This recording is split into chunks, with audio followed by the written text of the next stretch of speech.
Hello, everybody. Welcome to another Sasquatch Secrets. I'm your host, Nikki Colon. Thank you guys for being here. What do we got? Already we're up to 18. I see you guys.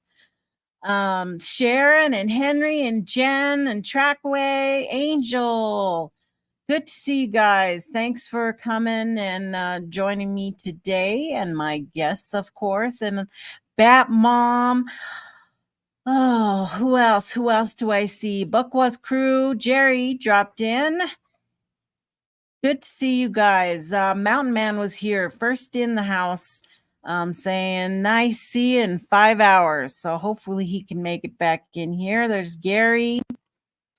If I missed you, I'm sorry. I just went through real quick to say hi to everybody, and Sandra down there. Yeah, Sharon. My daughter said, embrace your curls, Mom. Embrace your curls. Because I was gonna put my hair up like I normally do and everything, and so I didn't. It's just, this is real me. This is the real me, the curly girl. Yeah, that's just the way it is. But yeah, now if you put us together, we really do. We look exactly the same. So we got a good show for you tonight, and got a bunch of guests coming on, and I see them there waiting. So let me start bringing them on.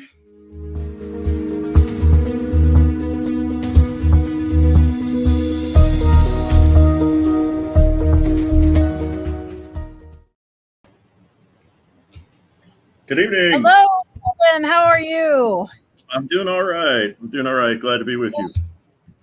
Good to see you. It's been a little while since I had you on.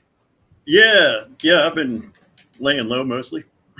I saw you. You were on Steve's show. You were on Squatch Steve the other day. That's true. That was good.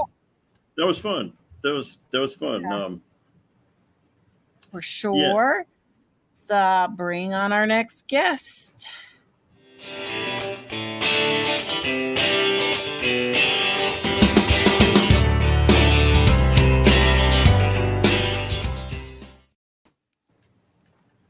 Jeffro in the house. How are you? Nikki. How are you? Good. I'm good. Good to see you. We heard that they got their deer or elk. What were they shooting? We were shooting one of each this last week. One each. And we're out for an 8-day stretch and got it done in 2 days. And that's happened twice in a row now. And so I'm hoping that I'm not pushing my luck, but I got to come home for 3 days this week that I didn't plan on. Yeah.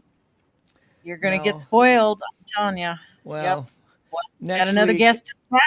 Next week, I'm going to be in some pretty extreme territory, and there is some rain forecasted while I'm there. The evening lows are right around 40 degrees, and the highs in the daytime are 65, which optimally, I love those temperatures. I like it to be cool in the evening. But it's cold. I camped in October last year, and oh my God, we were freezing. Thank God I took all the big heavy blankets too. Yeah. And we made it, but I didn't have a little heater or anything in the tents. Base camp that we'll be working out of, we have a wall tent with a fireplace in it, and nice. What's really nice is when we're out in those extreme areas with horses is that when it's cool in the evening, they're just more comfortable than, when it's hot and the flies are all over them and whatnot. Yeah. Well, let's bring on my next guest.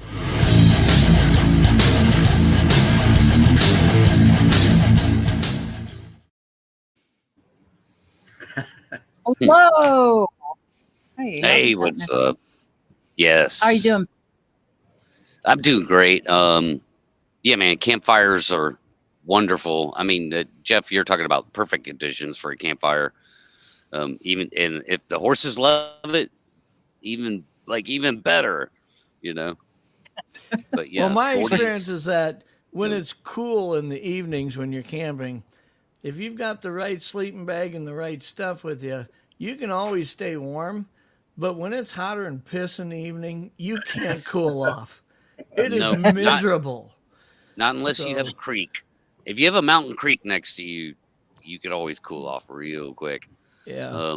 But other than that, yeah, I hear you. I'm glad you're here, Jeff, and like some of what you were talking about, I think is going to become relevant in the discussion at some point tonight, like where you're going next. Mm-hmm. I think there's a key point to that. So just wanted to say that right off the bat. But thanks, Nikki, for having me, Jeff, and Kevin. Don't believe I met you. Hello. Good to meet you. Good to meet you, Pat. I've enjoyed your podcast for years. Oh, thank you. I appreciate that. Brent might be joining us too, but he is currently on his way home from his latest outing. You got to see this picture he just sent us. Look at that view. Is that beautiful? That's awesome. Just beautiful. If I had a red magic marker, I could just start highlighting all kinds of stuff. That's what I said. There. Yeah. I know I should have done that. I should have put a things on there. No. It's a good picture. That's a nice trail. That's a well-maintained trail. The heck out of that. Now, see, the thing about that trail is it looks well-maintained or walked on, right? Yeah. So I only saw one in the photo. There's only one. Yeah, there was only one. But it was so obvious you couldn't miss it, right? I mean, yeah, right. Explain that. You'd have to be an idiot not to see that one. Of course. I'm gonna move us around, gentlemen, and so why can't we find Bigfoot? Oh my goodness. It's where we come to on almost all of our discussions all the time, and is where we're going again this time around. Yeah. So it moves out of the way, is what happens. It's like when anybody gets close to it moves, and then you can't find it. Well, then we have the high ground. It moved, yeah. You only can find where it used to was. Well, I sent Kevin and Pat kind of where I wanted to take this. I didn't know Jeff was going to pop on. I sent a whole link to all the guys, and but I wanted to start with, of course, the main lack of conclusive evidence, because you've got people and researchers, investigators out there that say, I have proof. You have proof.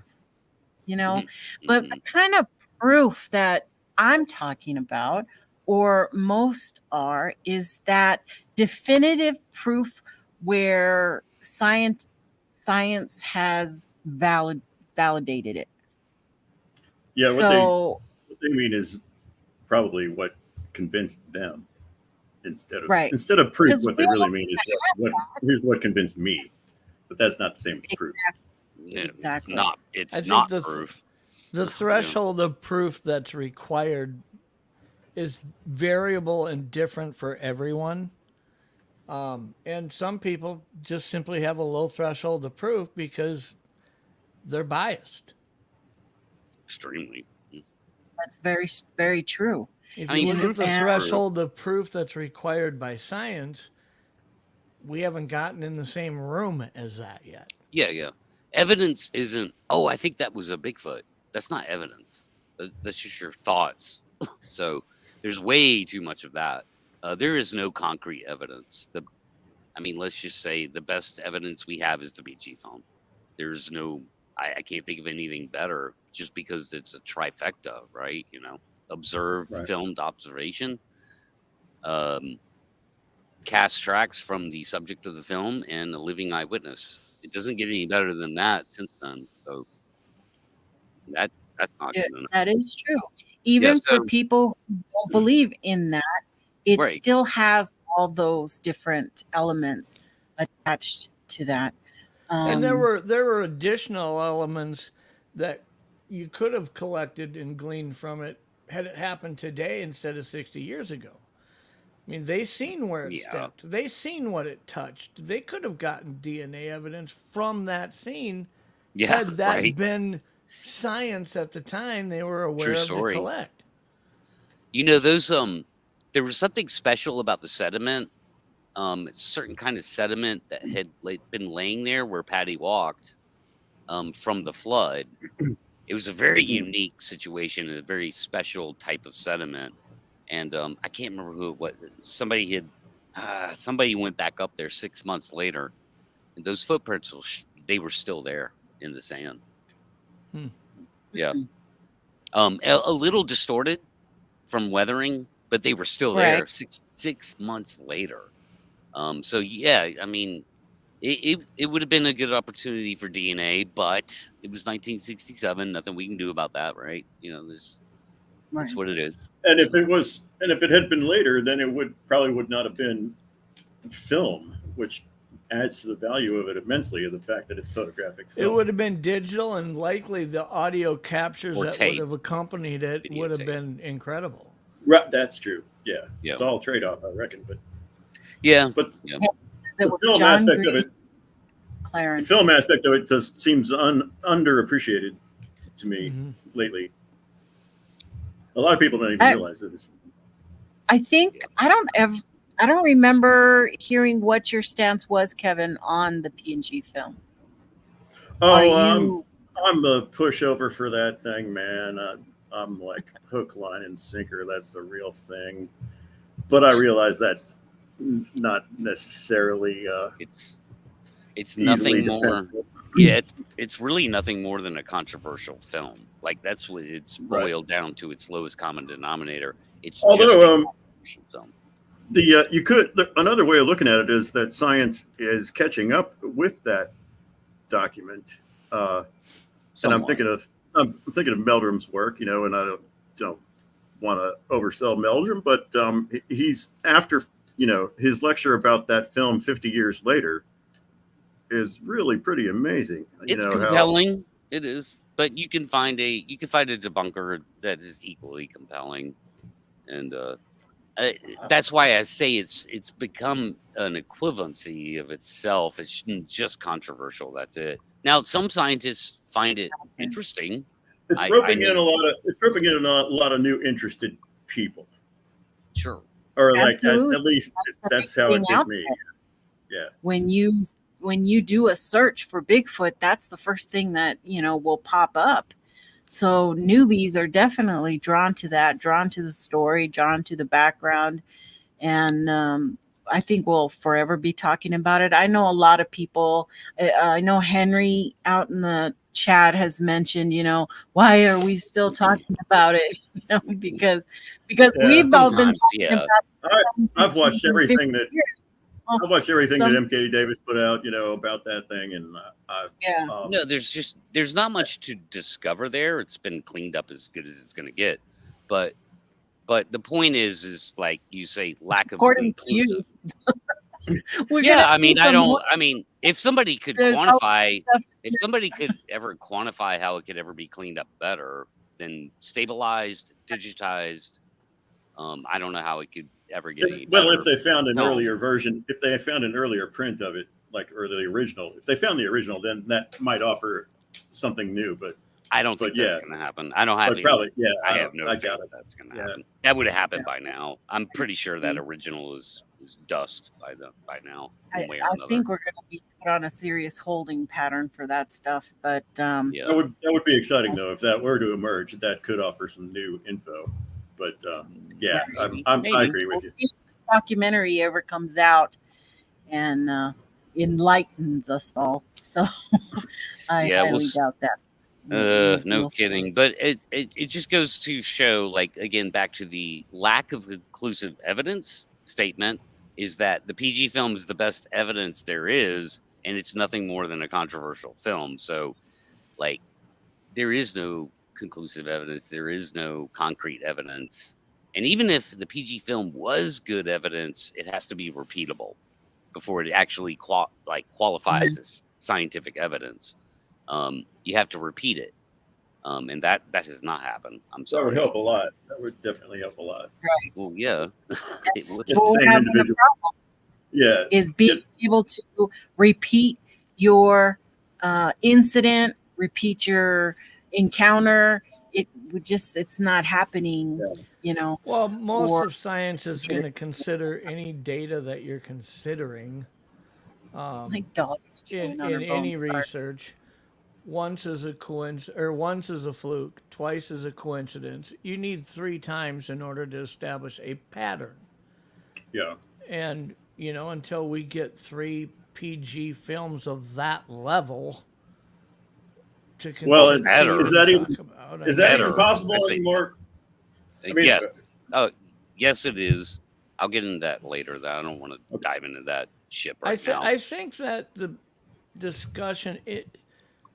discussion on PG has evolved so much especially over the last decade, and the reason is because we no longer debate the film for what it is.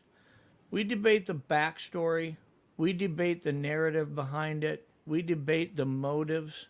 We debate a lot of stuff and even if you said, let's leave that out of it and just look at the film, that's there.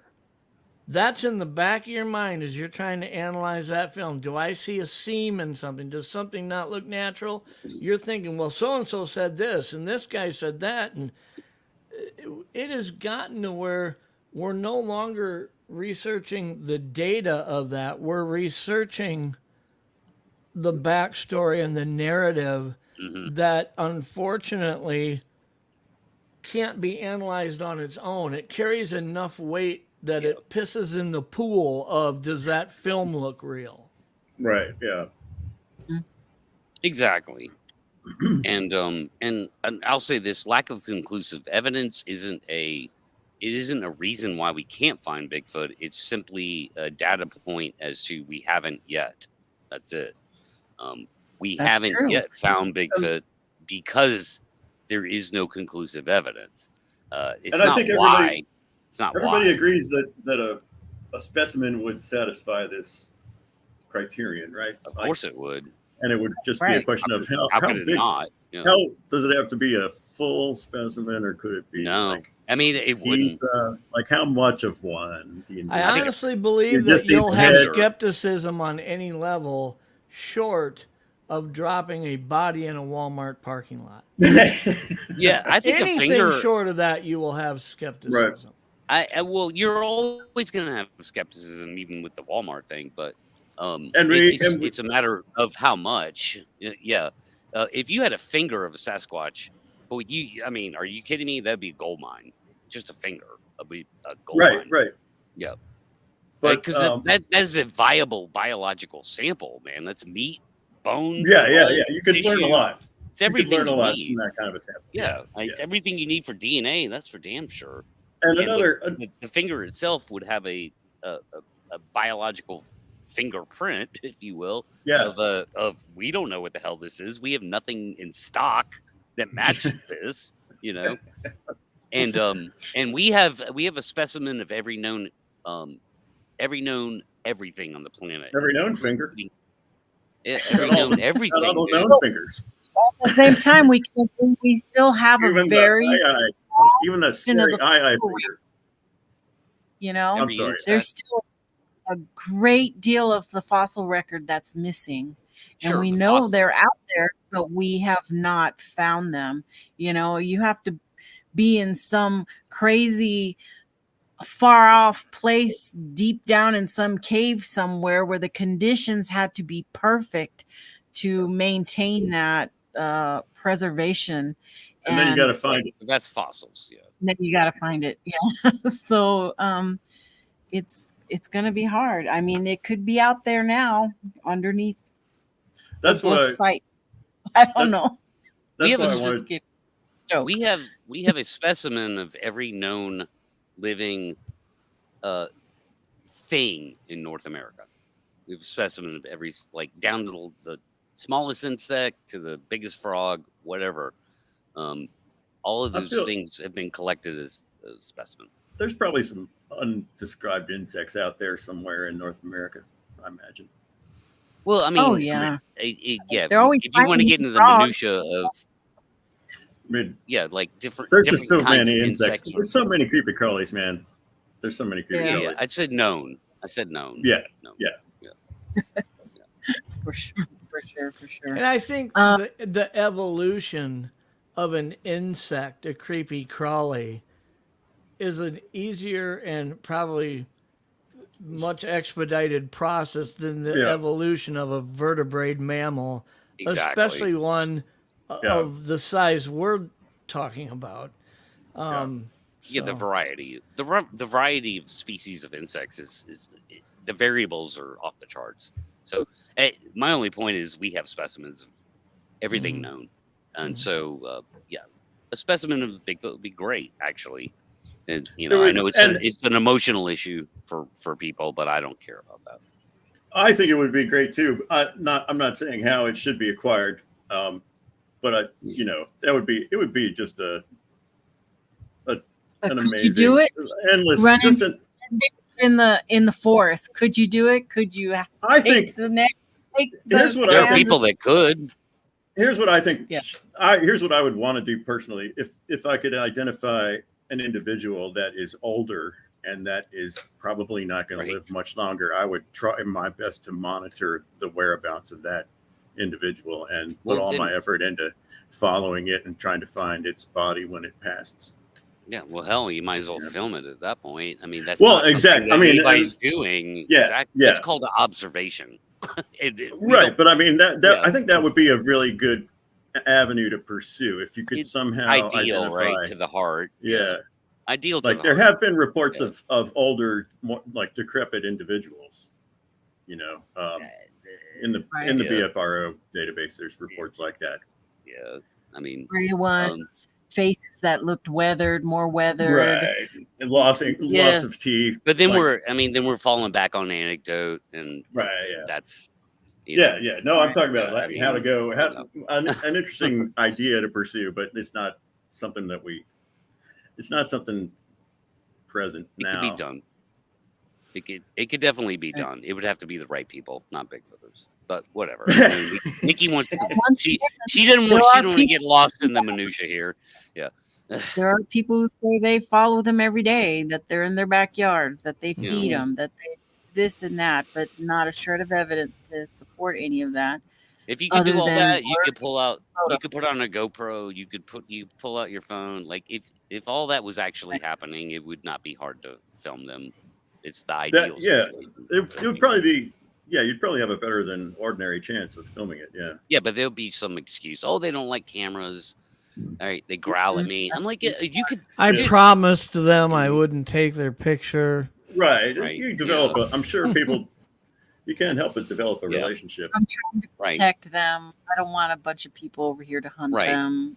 Because they. I know. But now that I know the truth, I don't really need to. Right. And forget about the millions and millions of dollars that would come with really great footage of a Bigfoot. Forget about that money on the table. Well, here's the thing, Pat. If you want to talk about how can we best help them, how could we help them maybe turn the table on evolving in numbers rather than devolving in numbers, which I believe they are on the decline, probably at a rapid pace. But I mean, if you're looking at how could we best help them, we can't have the discussion if we can't get everybody at the table to say they exist. So if you think you're doing them a favor by saying, I play backgammon with one, but I promised I won't take its picture because I don't want anybody to shoot it. wow. You're missing you're not seeing the forest through the trees. You know what I mean? Right. Yeah, I think there's a lot of absent trees. Actually, is more of what that's all about. Well, it's like when Kevin referred to the BFRO network. I just have to take a step back and say, I think well over half of the BFRO network is bullshit. So for a few of the pieces of information that are housed there, to say, well, there's a few of them that say this or that, unfortunately, that doesn't work that well. And I'm not taking a shot at you, Ken. I'm just saying that. No, yeah. When obviously I think over half of these encounters that are registered there are people who just jumped on the bandwagon of getting wrapped up in the community and I'm going to make this up or embellish this or whatever. Yeah. And the dog man phenomenon makes me every time I hear a new dog man report, it adds to my doubt about every Sasquatch sighting. You know, yeah, because I'm just amazed at the popularity of it and how. Well, that's the problem. Yeah, and yeah. I mean that's contributing to my doubt more than anything right now is the dog man phenomenon. That's making me doubt Sasquatch, even though I'm pretty. Talk about that more a little bit later because Kevin and I had this conversation earlier, so but we're gonna go into that even more later. But what about remote habitats? You know, Jeff has been talking about how he's out there in these remote areas and nada, hours and hours in these dense, unpopulated areas, and still no sign, no anything. Jeff, nothing. Nothing that I could attribute to. Well, tell us, Sasquatch.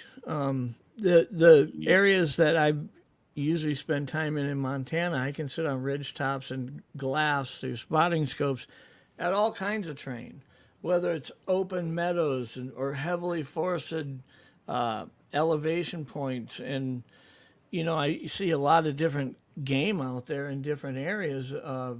Pretty much all the species of vertebrate mammals in northern United States and southern Canada. But where I'm going to next week now in the Bitterroot Mountains, this is one of the more hospitable, thickest, steepest elevated, more remote. You break a leg, you're dead. You're not getting out of there. Nobody's going to get you out of there. It is a dangerous place for somebody who's not prepared. And we go in there feeling that we're really prepared. But just to give you an idea of how thick and steep these forests are, when we're on these remote trails on horseback, me and a client with a third horse with us, we'll go down this dense area and that trail will stop and turn 90 degrees. And you know when you hear people talking about portals or popping out of a portal, what's really weird is that's what it feels like to me when you do that, okay? When I can't see any further forward and in 50 feet I turn 90 degrees and now I can densely see in a different direction and there's a brown bear standing 75 yards in front of me and that thing had no clue that me and my client and my three horses were around that corner until it saw us. The direction wasn't right. It didn't wind us. It didn't hear us. Whereas in Montana, it's dense, but it's not like that, right? Like every time I go around a corner, it's like being dropped into a new world and having to assess the threat risk that exists there. It's crazy. Yeah, and unless you've been in that type of dense forest, you really don't understand the ability to be elusive. I'm talking move 15 feet that way and lay down and I will ride past you and not know you're there. That's the density we're talking. Now we're dialing it in because this is where we start dialing in the actual answers because I've only been able to come up with 2 answers. That's it.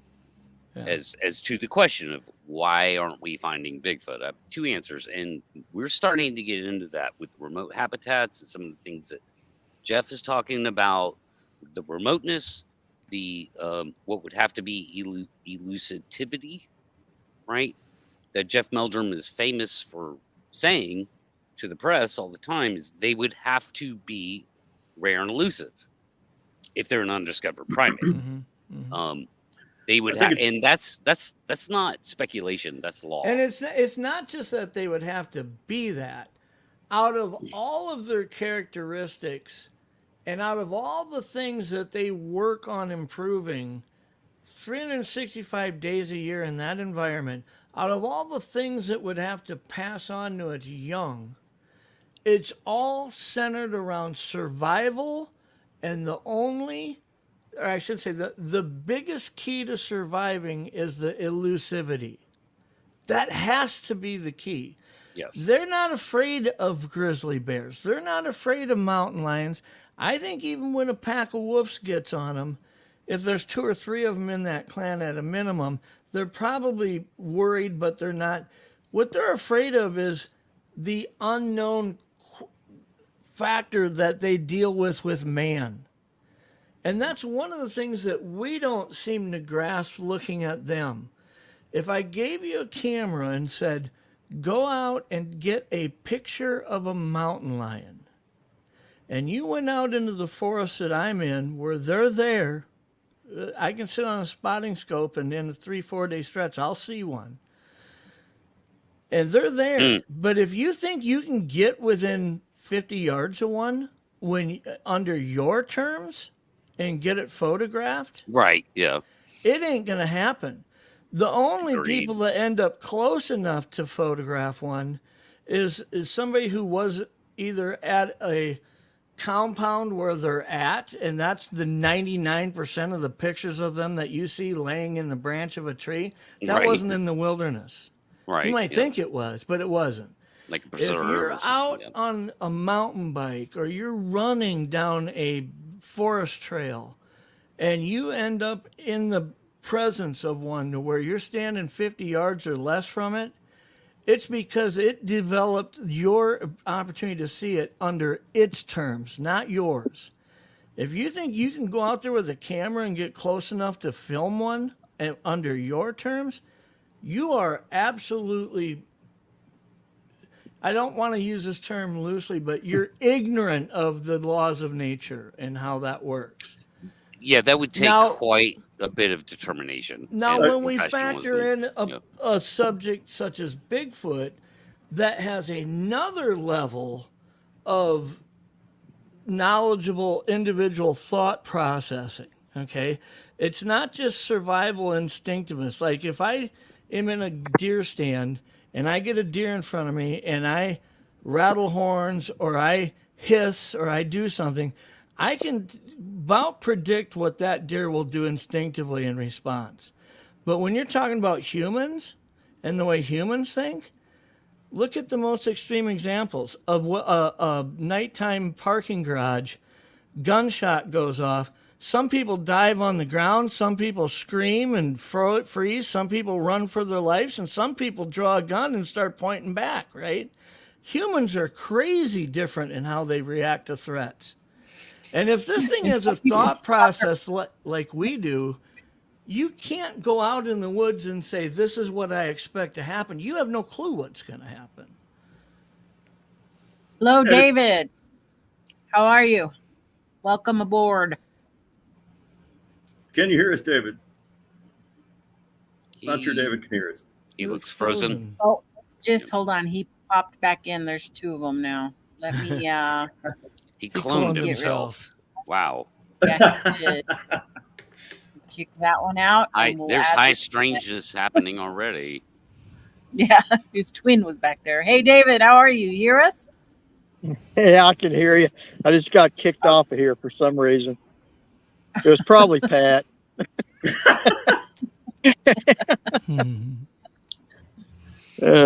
How y'all Nice doing? to see you, David. Hey, you What do you bet. have Good to to see say? everybody. I've been taking a break. I've been getting my son's getting married here in a couple of weeks, and he's wanting to get married on the property, and got through messing with that and spent the rest of the afternoon putting together a dollhouse for my granddaughter. Well, So- congratulations. That's exciting. Yeah. Cool. That'll be nice. Congratulations. I could do this. What? Cool. Yeah, congratulations, David. So what do you have what's to the say topic you guys are? Why Well, haven't we let's- found Bigfoot? Why? Why haven't we found? We're talking about its seemingly elusiveness and it needing to be, if we're talking about a real flesh and blood creature, its ability to survive has to be directly connected to its ability to be elusive from threats, and likely it would consider humans as the biggest threat that exists out there because of our unpredictability, so to speak. Well, we've earned that reputation. Yeah. That's true. I think it's probably reasonable to expect that the ones that live closer to settled areas would behave differently. The ones that encounter people more often would behave differently than the ones in remote areas. That's just that makes sense to me. I don't, there's nothing. Well, we could argue about what there is to support that, but I think there's a better chance that they could get caught with their pants down. I don't think in the remote areas. In the remote areas, there's less of a chance. Way less of a chance. I don't think they live near people. I think if they're in remote areas and I'm out there with a client and they are aware that I'm there, they will choose to elusively back away, and I will never know they were around me. Never. I believe that's probably happened thousands of times to me, literally, in the 30 years I've been guiding out in there.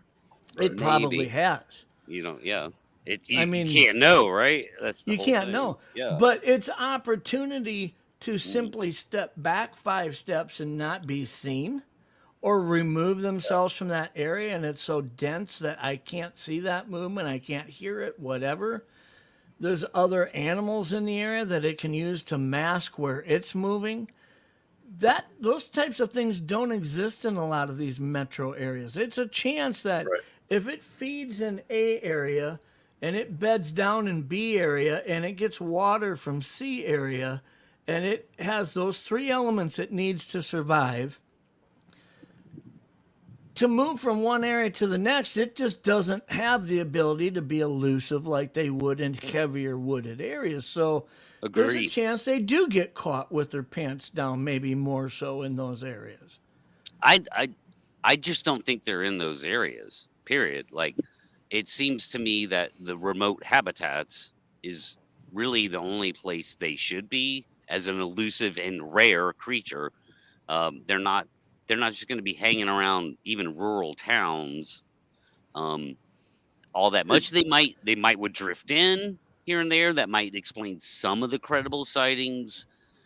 But as far as like just existing there, I think they would mostly have to exist the majority of their time in the relatively remote areas. That stems to our conversation we were having a couple weeks ago, where let's just assume, let's say 150, 200 years ago, they were a little bit higher in numbers. They were a little bit more spread out across the continental United States simply because there was less of us.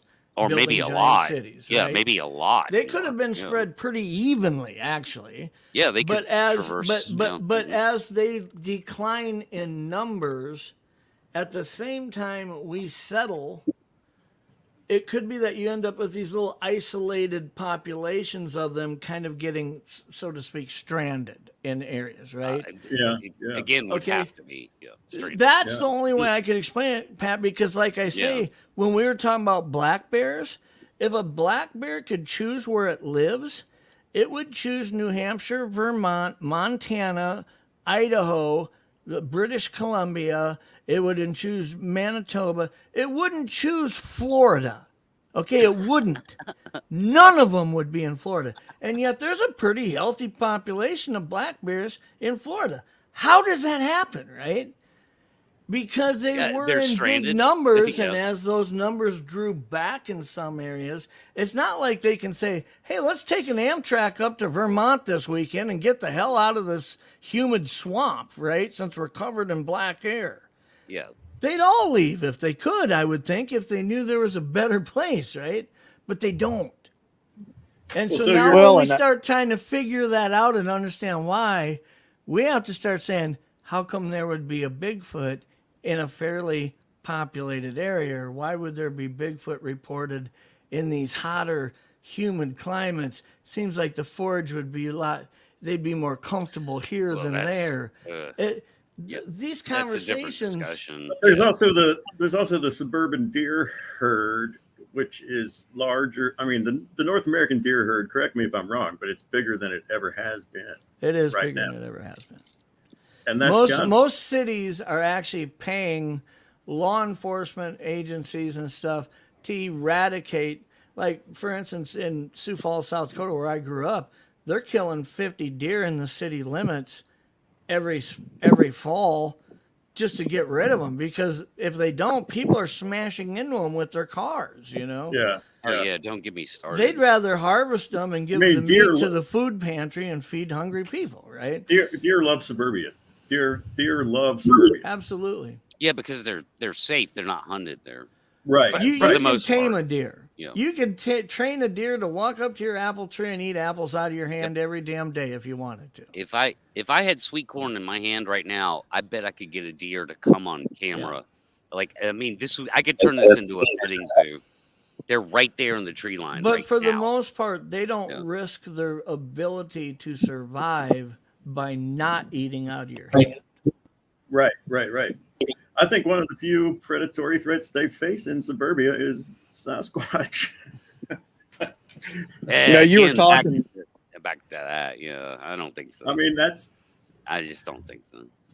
They would just be. But They would be a known animal. They would be known. Like, why can't we find Bigfoot? Because they don't live in suburbia. Like, they would just be a known animal if they were that close all the time. I can shoot a rare and elusive doesn't fit that at all. Most of the areas in the northern half of the United States, if I shot a deer and left it sit in a tree grove within a couple miles of a fairly established city, it would get eaten by coyotes overnight before a Sasquatch would ever come close to it. So I don't know that.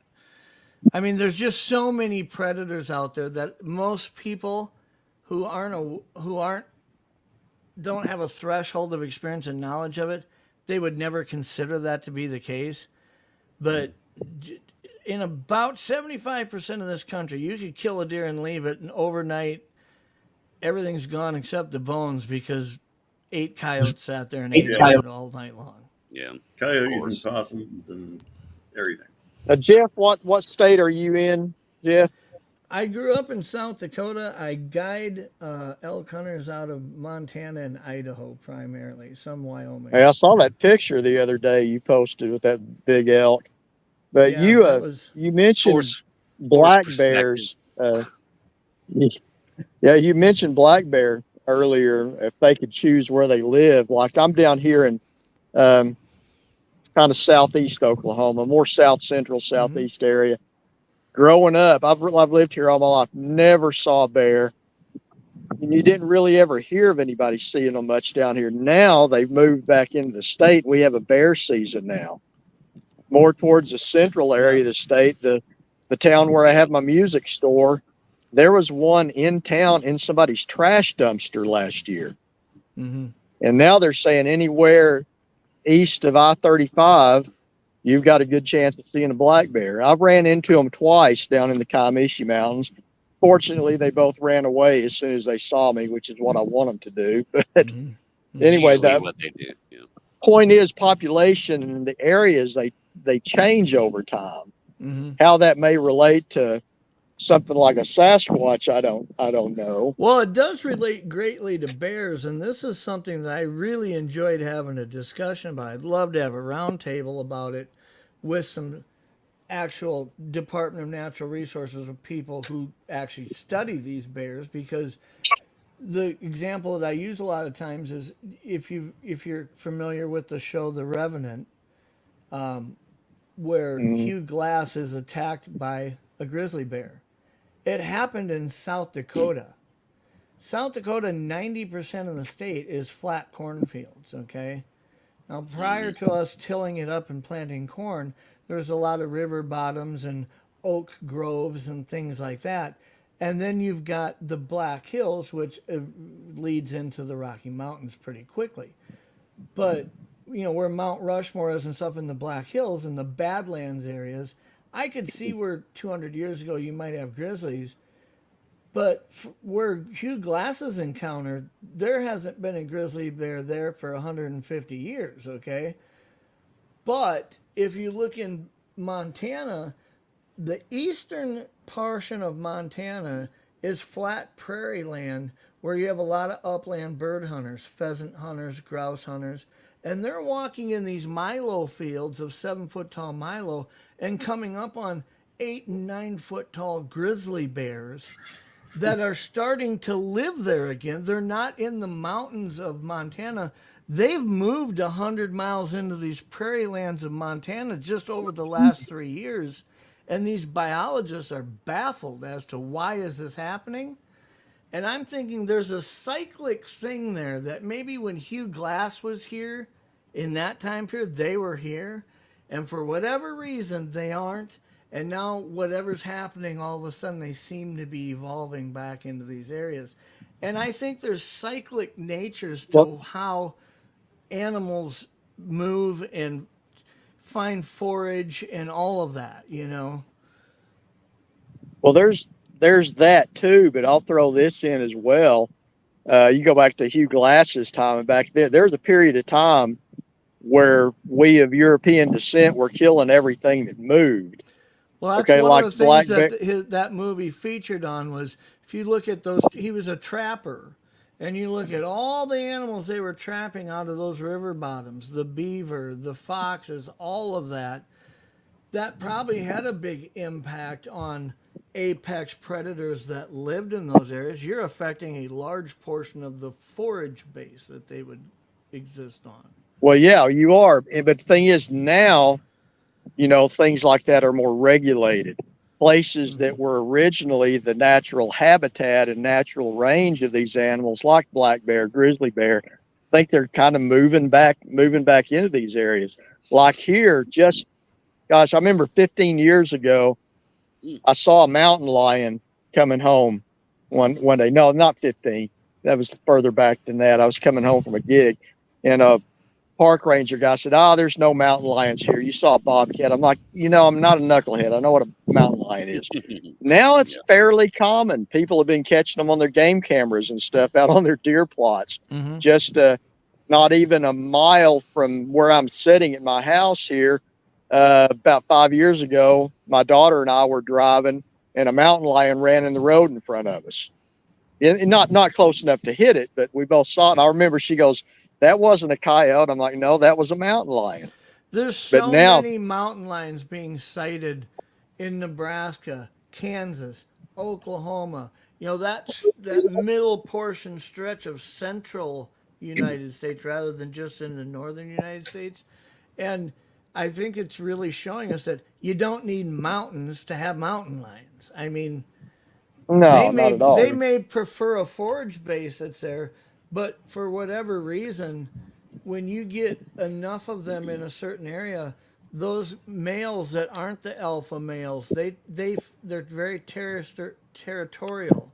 So they need their own little 10 or 15 square miles, right? And they'll move and they'll move. We had a mountain lion population that was starting to establish itself not far from me here in eastern South Dakota, which they should not be here. And you know what they were feeding on? There was a giant hog farm operation where the guy contracted hogs with the government, and he would raise them to like 70 pounds and then sell them off, right? You know how many young piglets die? Oh. He'd lose 10, 12 of them a day, right? And he'd just throw them in a pile. And the number of bald eagles and the number of mountain lions that established themselves within 10 miles of that farm was stupid. Because their favorite food in the world was dead baby piglets. Wow. Hey, there's another animal that I'm seeing a lot more of here is bald eagles. Growing up, I had never saw one down here in this part of Oklahoma. Now they're very common. They're getting common. It's like these animals, they don't recognize state lines and stuff. They're gonna move where the food is. We protected them so long.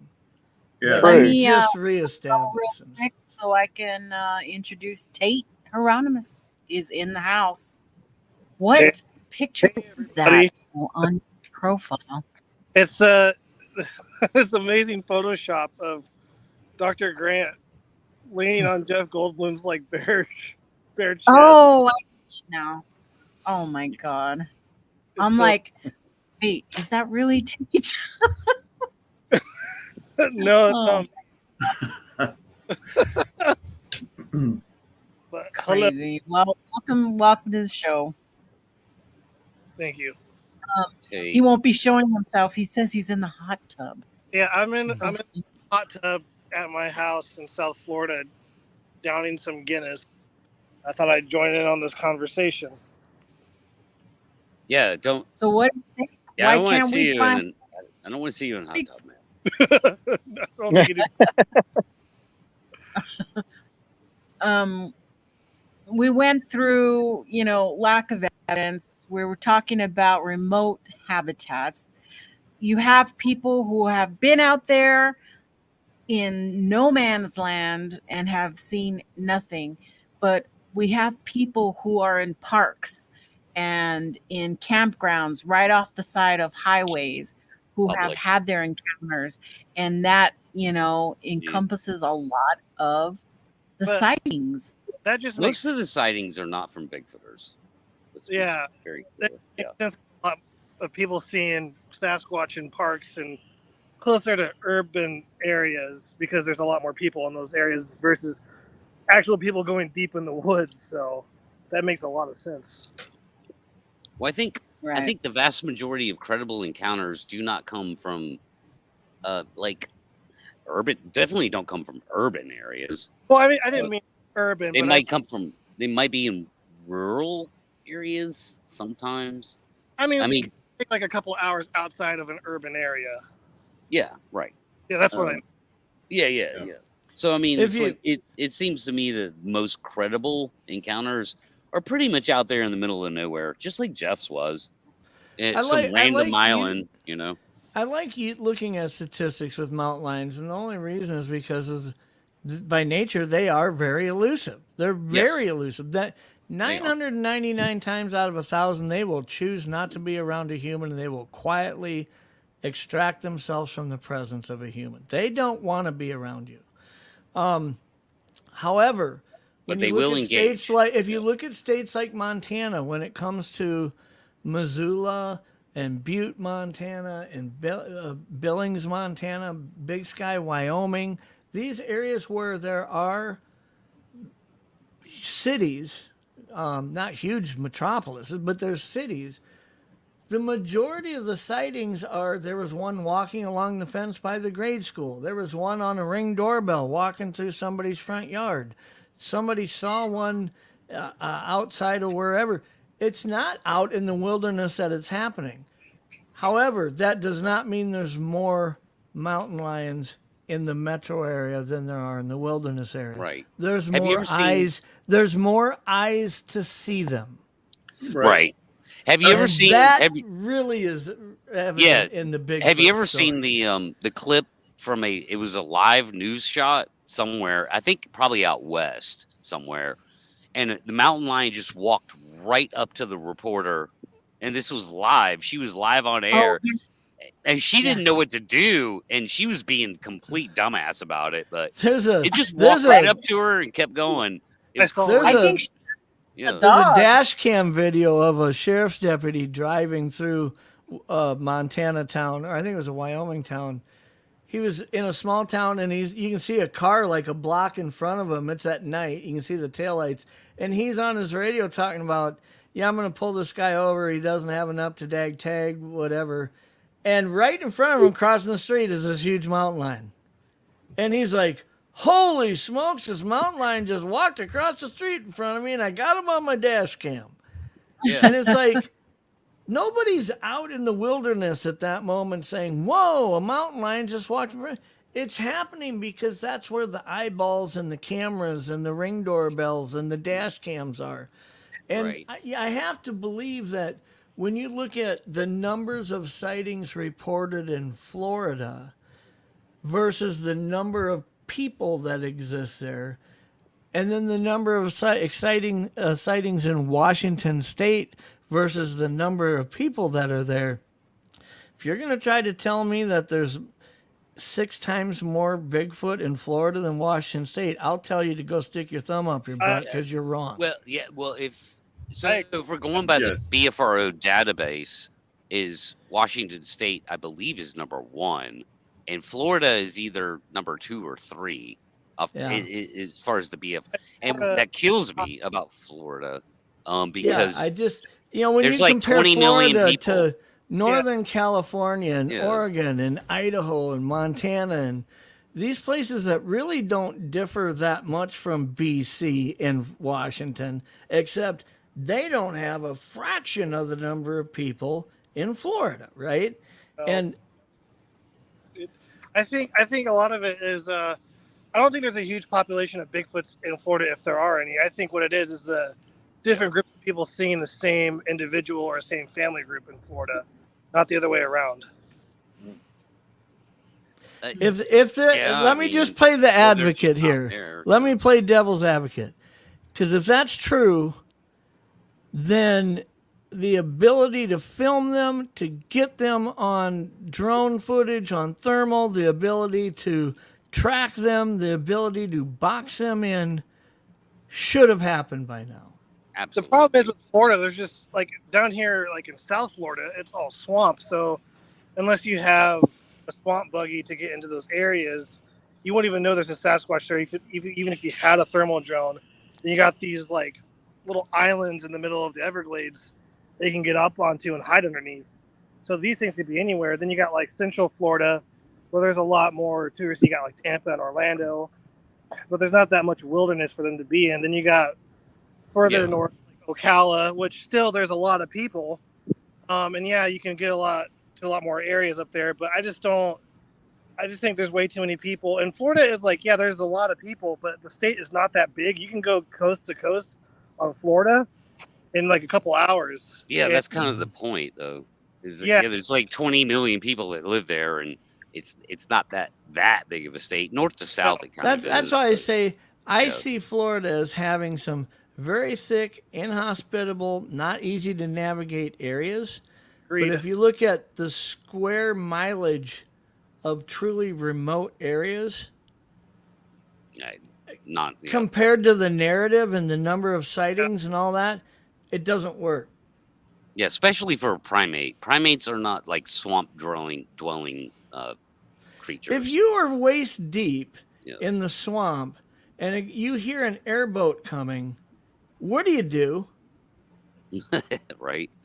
I mean, the amount of time and energy it would take to get to sufficient cover, unless you put a straw in your mouth and go underwater and breathe through it for 20 minutes, how do you evade not being seen from practically miles away by the airboaters and the people that are out in those areas? So freaking flat down here. All you need to do is get a high vantage point and with some binoculars, and you're golden.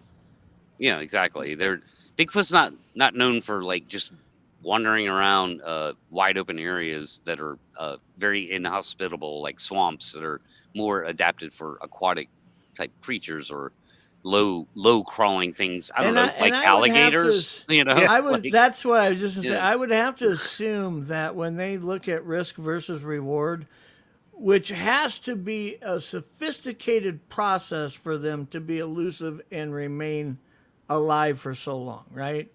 In those elements. It has to be able to identify what its threats are. And when you can't see an alligator underneath the water, it just doesn't seem likely that it would spend considerable amounts of time in the depth of water that an alligator could be that you wouldn't be able to detect it. Yeah, those two things don't shake hands. That just doesn't make sense to me. No. The fact that there's so many alligators in Florida that there's any kind of idea of an undiscovered 8-foot tall freaking primate wandering around there and not having to deal with that on a daily basis. Well, that's kind of ridiculous. Make sense to me is when you say I don't get how they could exist down there, and people are like, "Well, look at when there's so many swamps and it's like you factor in the number of alligators, and you say you got to get through these swamps to find a place to eat, sleep, whatever, hunt. I don't think your life expectancy is shorter than a door gunner in Vietnam. Okay, it doesn't absolutely. Work. Yeah, If you Well, took, let's I've let's never. move on to the next one. Let's move it on to the behavior because we talked about this a little bit, but when I mean behavior hypothesis, what I'm talking about is, are they intelligent? Are they intelligent enough to know that they're avoiding us? That they are intelligent to the point where they're staying elusive at night only? Are they bred that way that to be nocturnal? People see them nighttime and daytime, but it seems like mostly day. mostly in the evening is when we're trying to capture them out there roaming around. So Well, that's a part of the fun, sexy Indiana Jones people thing of it. But they would have to right, be intelligent enough to avoid us. I mean, that's law. They would have to be intelligent enough to avoid us. I mean, That's part Well, I of mean, being elusive. yeah, deer's smart enough to know where not to be hunted, and how much more so would a Bigfoot think, using its brain power to avoid humans? Yeah. Well, the other thing you got to factor in too is, I look at, as the parent of a 19 and 20-year-old sons, how much time I've spent teaching them how to fish, how to hunt, things like that. But the majority of their time is spent, whether it's going to soccer practice, or whether they're going to jujitsu class, or they're sitting online playing games with their kids and stuff. Now imagine if we live in the woods and 365 days we're in the woods. Every moment of every day for me is teaching them how to survive. There is no soccer practice. There is no video game. Everything they're taught and spend time in those family groups with is how to survive. And when you look at other animals, I don't believe deer are born with an understanding of how thermals work and how scent rises in a thermal up a hill in the afternoon, and in the morning it's coming down that hill regardless of if there's a wind or not. Okay? I don't think deer are born getting that. They learn that, right? They learn that somehow. And I think that when we look at their behavior, their learned behavior from their clan and those that are raising these young, I think that's the one thing we failed to grasp, is how advanced that could be, because we don't spend that much time doing anything in our life. That's all they focus on, because if they didn't, they wouldn't be here. I mean, or maybe they have some. I mean, depending on exactly where, but maybe some of them experience boredom and do some things just out of pure creativity and boredom. Sure. I think that's probably the case. I think one of the fundamentals of being elusive and surviving is always being in control of the situation. But that certainly doesn't mean that you can't be curious and still feel like you're in control. If I see two humans walking down the trail yabbing away and they don't know I'm at where I'm at, I may not be elusive and move back into the woods. I may sit there and watch them out of curiosity. Yeah. And as they get closer, if I get uncomfortable with them and think I don't want them that close, maybe I do make a knock. Maybe I do make a sound, thinking they're going to get uncomfortable and leave. I've seen that happen before. You know, I mean, maybe there is... Or you have a good escape plan, right? Somebody's maybe around a campfire in the dark and they're playing a harmonica, or there's just 8 people talking. That's what you brought up to, I think, going back to a point you made earlier, Jeff, about them getting kind of caught with their pants down, so to speak. Yeah. I would think, with like the height and intelligence that they do have, that outside of other animals, that these things can get bored because they have a higher intelligence. Well, I can tell you the only times that a bear seems to get caught with its pants down is when I'm coming down a trail, whether I'm on horseback or foot, whether I'm alone or with a client. If it's if it's foraging in an area, if it's in the midst of a berry patch and it's really focused on feeding, and maybe its peripheral isn't as wide open as it is when it's traveling, I may end up in its peripheral and it didn't realize I was there until all of a sudden here I am, right? Well, that's kind of or I walk up and we've got its young, a cub on one side of a trail and it was on another, and now it can't just elude into the wilderness. Its parental instinct is to take a stance against me, you know? And so I think those things kind of happen when we interject ourselves with wherever they're at. Most of the time they can just leave if they want. Sometimes they can't. And that's when their pants are caught down, I think, is when they can't. Yeah. They don't get to choose to leave because my little ones are there. Right, but I'm still going to say, even given all those conditions you just laid out, that in of itself is extremely rare. It would. Well, it's not rare with bear. Well, yeah, but bears. I've been within bears 100 are easy feet to entice. Of bears. Yes. I've been within 100 feet of bears probably 60, 65 times in my life. And I would tell you there's a half a dozen to maybe close to 10 times where I was scared because there was an issue where there's a cub around, and it's how it's going to react to me is not predictable at that point. What I've been taught to do in their presence isn't guaranteed to work at that point. The problem, I mean, the problem with the whole black bear thing is that they're so incredibly interested in our food sometimes. Yeah. That they're very easy to entice. The last time I saw a black bear, which was like a couple of months ago, I shit you not, I'm riding through a state park, and it was just hanging around the picnic tables. There was no people there, and I'm like, that's not a fucking coincidence. No, but that isn't the area that I typically have an encounter with one. That's a habituated bear. I'm always carrying a firearm. Yeah. I'm always in a very remote area. And when I encounter one, there is a higher chance it could be with a young one because it probably wouldn't bring its young ones to the garbage dumpster behind your house, you know?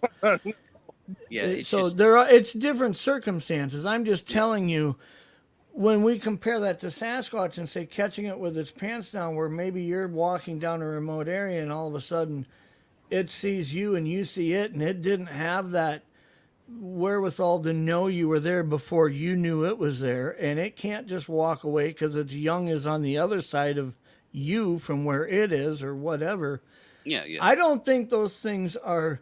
I think having a Sasquatch encounter is rare. But in the encounters that are truly happening, those interjections of situations like that, I don't think necessarily are rare. No. And that's been my focus of research when I go on the field, because people do a lot of textbook research doing wood knocks and stuff like this. But if we're giving these creatures the benefit of the doubt of how intelligent they are, I'm wanting to play on that. And so what should you do in the woods that you normally don't do? People play guitar all the time. People play harmonica. You chat around the fire. But what you don't do is you don't do laser shows and watch movies on a screen in the woods. And that's been just my approach, is being very unorthodox, thinking outside the box. Because if these are curious creatures and they do get bored, something like that is going to be entertaining to them and drive them in. And you want to play on their curiosity. Mm-hmm. Because Brent does the same thing with his light. He strings up lights out there in the darkness, and to bring them to us, because we will never find them out there. So I have an issue with that. Bring them in from where? Where are you bringing them in from? You're in the woods. I mean, to be honest, I don't know where you're going to bring them in from. I mean, like a mile away? How? So here's what I was thinking. Because I'm having this idea that I'm going to be doing in Bluff Creek. We're going to be doing call blasting to hopefully carry out sound further in some of these open canyons. So the idea of that is sound, to get that sound out there for maybe something to hear. And then that's through wide open air, basically. Yeah. And then hopefully if they get closer to where the sound was, we're going to put kind of glow sticks in the areas where we were doing call blasting, leading closer to our camp. and then just doing our camp thing inside. Right. Well, even in that scenario, you'd be lucky to get the attention.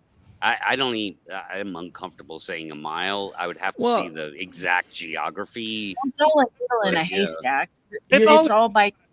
Yeah. You just have to do. Here's the thing. Are we looking for a cool story to tell around the campfire in the future, or are we trying to get answers to this mystery that we can solve this puzzle? Because I'm just going to say this. We can go out in the wilderness and bang on a tree like it's been done 8 million times before and get one to bang back, and we can sit around tomorrow at breakfast and talk about how freaking cool it was, but we didn't prove shit. And call blasting over an open area and getting one to vocalize back, you haven't proven anything. That's just been research from day one, like since the first researchers started looking into Bigfoot. And because since they've been doing it for 60 years, since Patterson-Gimlin, and we haven't gotten anywhere, that's why my research, I'm not going to go out and do the stuff that doesn't work. Roger and Bob it just doesn't make sense. Roger and Bob, they weren't doing had any the of that perfect storm, okay? Yeah.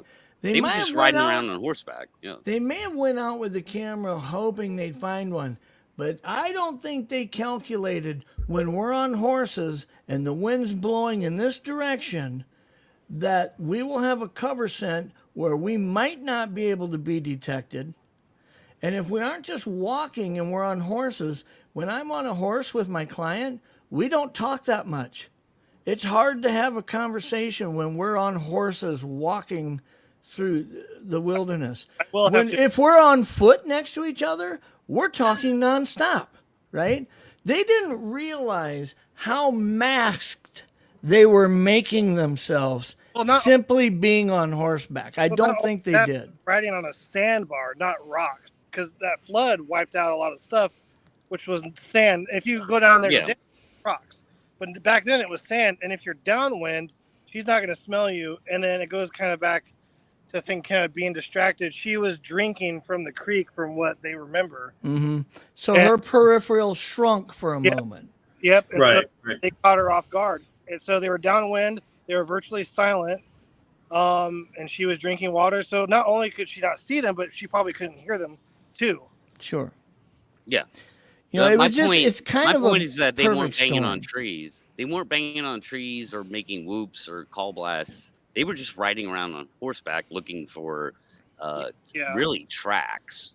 And the area was cleared out. They could see from a long distance just because there had been a flood that cleared everything out. Yeah. You know. I think when it comes down to the day research, I mean, who knows what's right and what's wrong? We haven't proven these things are real yet. We have 60 years of data to show what's wrong. We have things that we know that have worked in the past, and people continue to do it. But there's nothing wrong with innovating to try. No, I think the innovation has to be used to we're trying to capture some form of data in the process. Meaning, if I have a big, huge lowland area, and on the other side of it is another high ridgeline like the one I'm on, okay? And those ridgelines run parallel to each other. I would spend one day on the far ridgeline setting up camera traps, and I would position a couple people over there the next night. And then when I get on the opposite ridgeline and I'm going to call blast down there, I'm going to do that, and I'm going to come down that ridgeline with 4 people at 150-yard intervals, and each one of us are going to run a dog with us. Yeah. I'm going to use that call blast to either they're going to hear that and say, I don't want anything to do with that, I'm going the other way. And when they do, we're set up to try to get data on them as they're moving out of an area. Just call blasting and saying, hey, let's see if they come close. It's done 1,000 times, didn't work. Well, there has to be a new approach to the way we're doing these things. After this live, I'll tell you my idea that I'm going to be doing that we're going to hopefully gather data because of it, if it works. Yeah. It's always a long shot, but I'll tell you after the live. I would tell you, if you're doing anything that typically hasn't been done before, you're moving in the right direction. I agree with that. If it's been done before, I I don't think it has, and it's been an idea I've been wanting to try for several years now. Yeah. I've just been thinking about it, how to do it, what the best way is, and now I have the perfect spot to attempt to do it. And I think it's gonna, whether it works or not, I really don't know, because I go out there all the time, and we try different things. Some things work, some You'll find out. Yeah, again, I mean, innovating is great. Yeah, okay, but you can innovate all you want and not get anything for 5-10 years of doing innovative stuff. So it doesn't really matter if you're innovative or not. If you're just, it's already been invented. Yeah, like, kind of go away from. Bigfooters don't have to innovate anything. Well, I've looked at, I don't know how many times I've looked at people talking about their research, and when I hear them share what they did, I'm like, why didn't you add this element to that? I'm not saying they're on the wrong process. I'm like, why didn't you add this element to that? When people say, hey, I put stuff out there, and when I went back, it was moved. Did you put it in a paper bag and see if there's DNA left on it? Oh, didn't think about that. Dude, if you think you had it moved by something that touched it that was bipedal and non-human, and you didn't collect that up I mean, I'm not knocking people's approach. I'm knocking, in a lot of cases, the added step they're simply not doing in a lot of times. So the group of the guys that we all really play on each other, and we'll do this, and then we'll go out and look at different trees, things we heard like in this area, and we pulled hairs and stuff. And then a couple of years ago, a guy in our group pulled a hair, and it had the characteristics that you would look for in a Squatch hair. I don't know if that doesn't really mean anything, because you can't.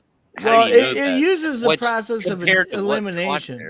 If it doesn't have a medulla core, it's probably not a bear. It's probably not a human. And it was a tapered end. Yeah. So Nikki's gonna hurt us on. I think. I'm moving us along the road here, but I lost my train of thought because of the chat. You'll get it. You'll get it. So a significant number of Bigfoot sightings are likely cases of mistaken identity, right? I like the idea I've been working on with misidentifications. Sorry, I'll let you finish, Nikki. No, I that was pretty much it. People can get confused, and especially people who are not used to recall, or they're either younger or older, and it can't.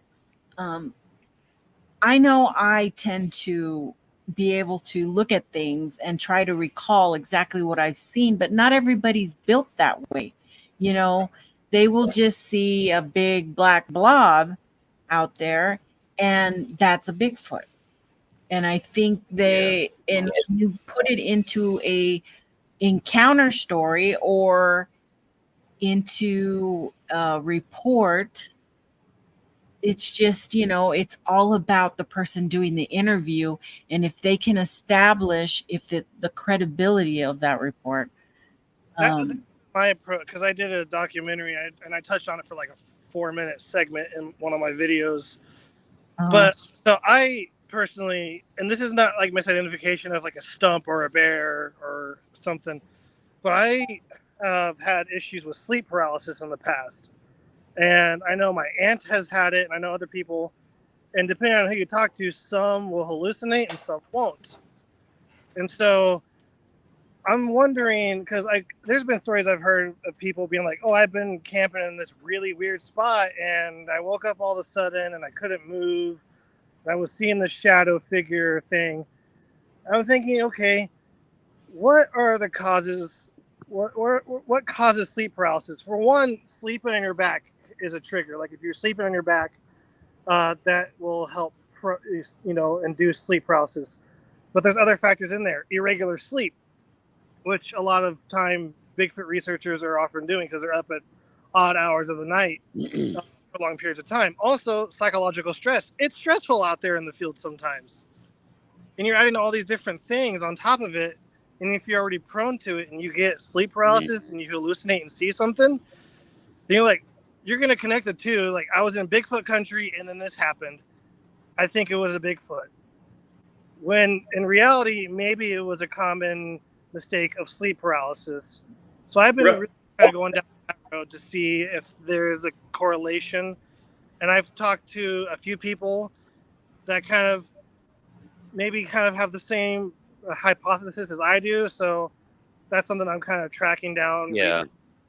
There's a classic book about that subject, the sleep paralysis, and its interaction with folklore. It's reinforcement of folkloric traditions. It's called The Terror That Comes in the Night. So I'm not that far off then, right? Oh no! It's a fruitful ground for. I've had it. Supernatural possibilities. Yeah, I've experienced it also. I've experienced recently. Long time since I've experienced that. But again, what we're talking about here is why things aren't Bigfoot, as opposed to why we can't find them. Of course, people misidentify, and that's its own kind of real category. The bear that's walking upright because its fork paw is injured. Yeah, sure. But that's not why we can't find Bigfoot. It's just kind of pointing out why people. It's why people don't take it. Why people might not take it seriously. Bigfoot. Why Bigfoot's not involved? It's a people thing. It ain't Bigfoot at all. It's a people thing. Misidentification. And this is the worst one. This new topic is the worst one, I think. Yeah. I love this. This is my favorite. Let's go. Let's get into this, guys. Come on, hoaxes. I mean, they plague the Bigfoot research for decades, right? I mean, it's happened all the way back. I mean, look at those feet over there. As people would tease me, my uncle Bob Hieronymus claimed to wear the costume in the right. Again, no relation. It's spelled differently, but it's always. And I on purpose did not. How unfortunate for you as a Bigfoot dude. Jeez, that sucks. It's a double-edged sword because it served me well, but it hasn't. Right. I get it. I'll just say this now. I'm going to turn the family name around. Mm-hmm. Of all the ones on the screen, it's that. Oh man, now I'm blanking out on his name again. Outstanding. The one in the center, not the face mask, but the other one. Not Biscardi, but above him. Mark Anders. Yes, Mark Anders, I think, is the most dangerous hoaxer out there. I'm feeling Biscardi is now the dangerous hoaxer out there, too. Biscardi, Dyer, Anders, Sonny Vader is been on the ramp. He's getting a lot of play on the vertical format lately. He's big in the vertical format. Ray Wallace, man, talk about bad luck there in Bluff Creek. Jen, I can't remember what they call that. The Muppet in the middle. I can't remember. Oh, it's like a. It's goofy looking. It is old. It's a shamanic thing. Is that what you saw, Jeff? That thing in the middle? No. So hoaxes. I guess hoaxes can be detrimental in some way, to actually finding Bigfoot, because I guess it makes people weary of presenting their evidence or whatever. I don't think it's very hoaxing, right? I don't think it's detrimental to people in their journey that are similar to where we are in our journey. Right. The most damage is done to the people who are in the beginning of their journeys. Yeah, of course, absolutely. And they're hearing this stuff, and for people who are where we're at, like you just brought up, it actually redefines and probably helps us plan out what we would do with our data if we had data that was worth presenting, how we go about it and how we do that, how we vet it, how we validate it, versus just throwing it on social media and be thrown in the Rick Dyer fire. I don't want to be there. Yeah. They tell us about their story and we don't believe them. I told my story and you don't believe me? Oh, I'm pissed off at you now. What the hell? Something I was going to include in the hoaxes part was also the rise of AI. Okay. Which is also. I talked about that. you, me, and Brent talked about that, Nikki, for a good 2 hours a couple weeks ago, and I don't want to. Yeah. I'm not going to say the name on here, but his name rhymes with Bod Hardwood. You can say it. Oh wait, Todd. You're talking about Todd Gatewood, yeah. Mm-hmm. You can say it on here. The show's not about him, so it's okay. And you know what? I didn't ever get a copyright over there, so we're good. We did it the right way. We did our due diligence. We knew who we were going up against. Right. Yeah, we knew. We were very diligent about how we handled that show. So we're always going to have to deal with it. And for some of us who this is what, checking and researching and going through all these photos, especially armchair researchers, which is what I consider myself, it affects us and, beliefs and going and checking these things out, because it's like I have become a skeptic to the evidence. Not that Bigfoot exists. I think Bigfoot exists, but I have a hard time seeing anybody's stuff and saying, okay, that's Bigfoot. That's you know, like, you know what? Like, I'm not at the point where I'm getting like pictures or video or audio from people, but anytime I hear about things, especially on like Facebook or YouTube, I'm like, I'm gonna call it and say it's fake until I hear otherwise, because 9 out of 10, there is nothing out there. So it's all very eye rolling. Yeah. And some might call that jaded. I don't think so. I think it's judgment based on observation, years worth of observation. Yeah, for sure. And I just say, like, hey, if I don't believe it, I'm not gonna believe it. I've been doing this thing now where I just, like, if someone tells me, I'm just be like, I don't think so. I'm not gonna sugarcoat it and give them the benefit of the doubt to keep them going out and getting their mind lost and finding nothing. If that makes sense. Right. Yeah. Mind lost. That's the most important 2 words you just used. Mind lost. For real. Next on the list, we've got insufficient resources and gear for research. Got 2 pictures there, one from Sasquatch Wizard and one from Trackway. Trackway has a crap ton of gear. Okay, that's just one little picture. Will it ever be enough? And I did that show. Is it too much or not enough? Maybe that's a tough one. Yeah, I think it can lean either way. Yes and no. Yeah. I say yes and no. But I have my own special take on, what kind of gear should be used to get a filmed. What really only you could do is get a filmed observation of Sasquatch. The only thing after that is, like, is killing one, and the only gear from that is a Barrett 50 cal. I think it could be like that shotgun.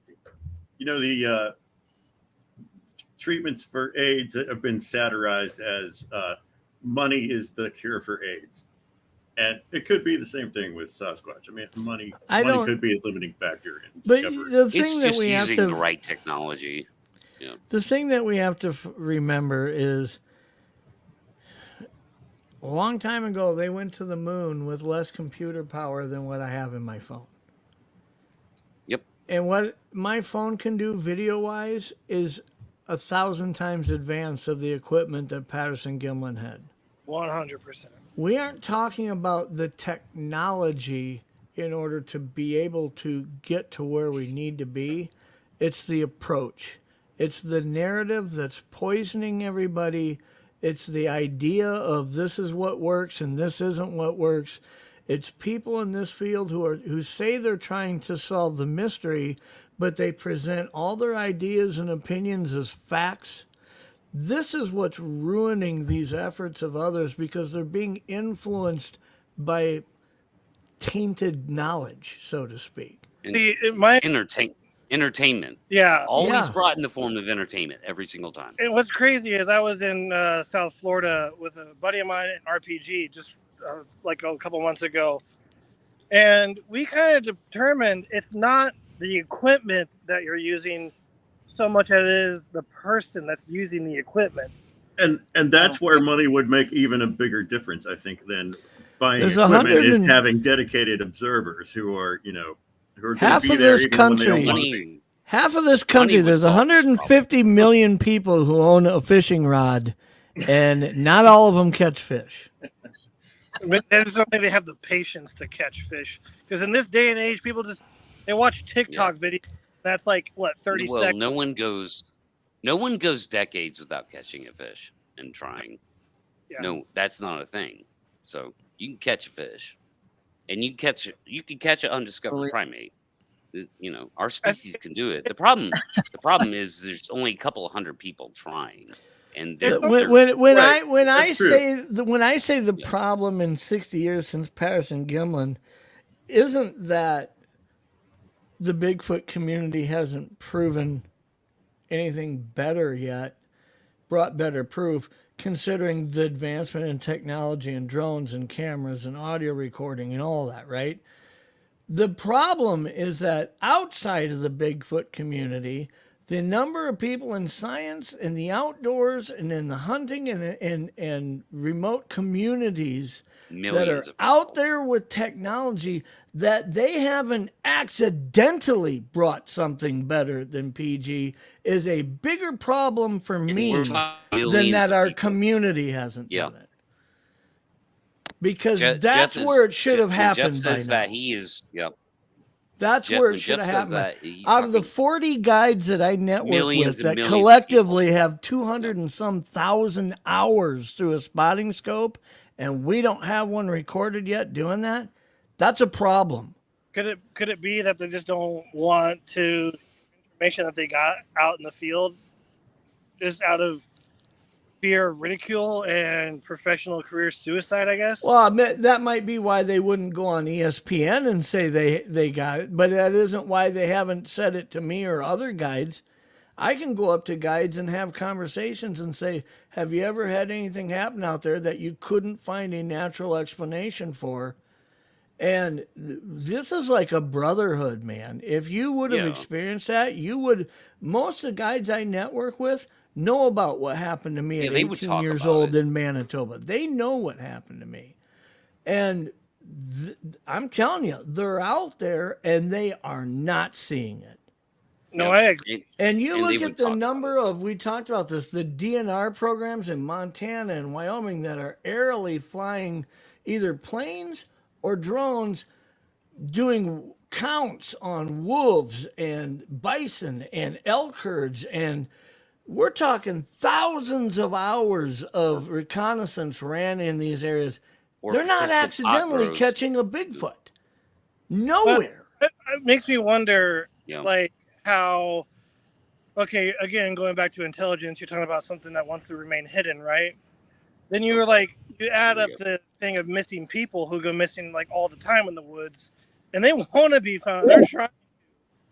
So I wonder, like, I guess what I'm trying to get at is the population of these creatures. There's not that many of them. So since there's not that many of them throughout the United States and they're wanting to remain hid, do you think that's going to make it harder for them to be found? If you ask me to give you the hardcore, my hardcore hypothesis on what explains it, Tate, it's not going to be easy to hear for a lot of people here. And that's that their numbers are on the decline. And the only areas that they really exist in numbers are remote enough areas that they can exist in numbers, because when it comes to the amount of reports that are coming in and the technology that's out there and the efforts that are in the field, the narrative doesn't match the encounter numbers and the what's there for data. It doesn't. So two things are happening here. Either they aren't there in the numbers that maybe they were 60 to 100 years ago, or a very high percentage of these encounters that are coming in are complete bullshit, fabricated, made up for attention, trying to fit into the cool group kids. I think the data is skewed as far as how many reports there are coming. I don't think there are. And to answer Tristan's question real quickly, to be honest, Tristan, Florida, wherever they're at, it's hard to know where they're going to sleep, you know? My best guess is about anywhere a bear or mountain lion or deer would sleep. If you're going off what the Olympic Project has discovered, then maybe they do build nests. But again, that's one region out of the United States. So I don't really know. I can't really say for sure. I'm not going to say for sure if they build nests or not or whatever they do. I think they just sleep wherever's comfortable. Right. I mean, well, they would have to sleep on the ground, basically. I mean, I don't know. I don't see a 800-pound, 8-foot-tall thing sleeping in a tree.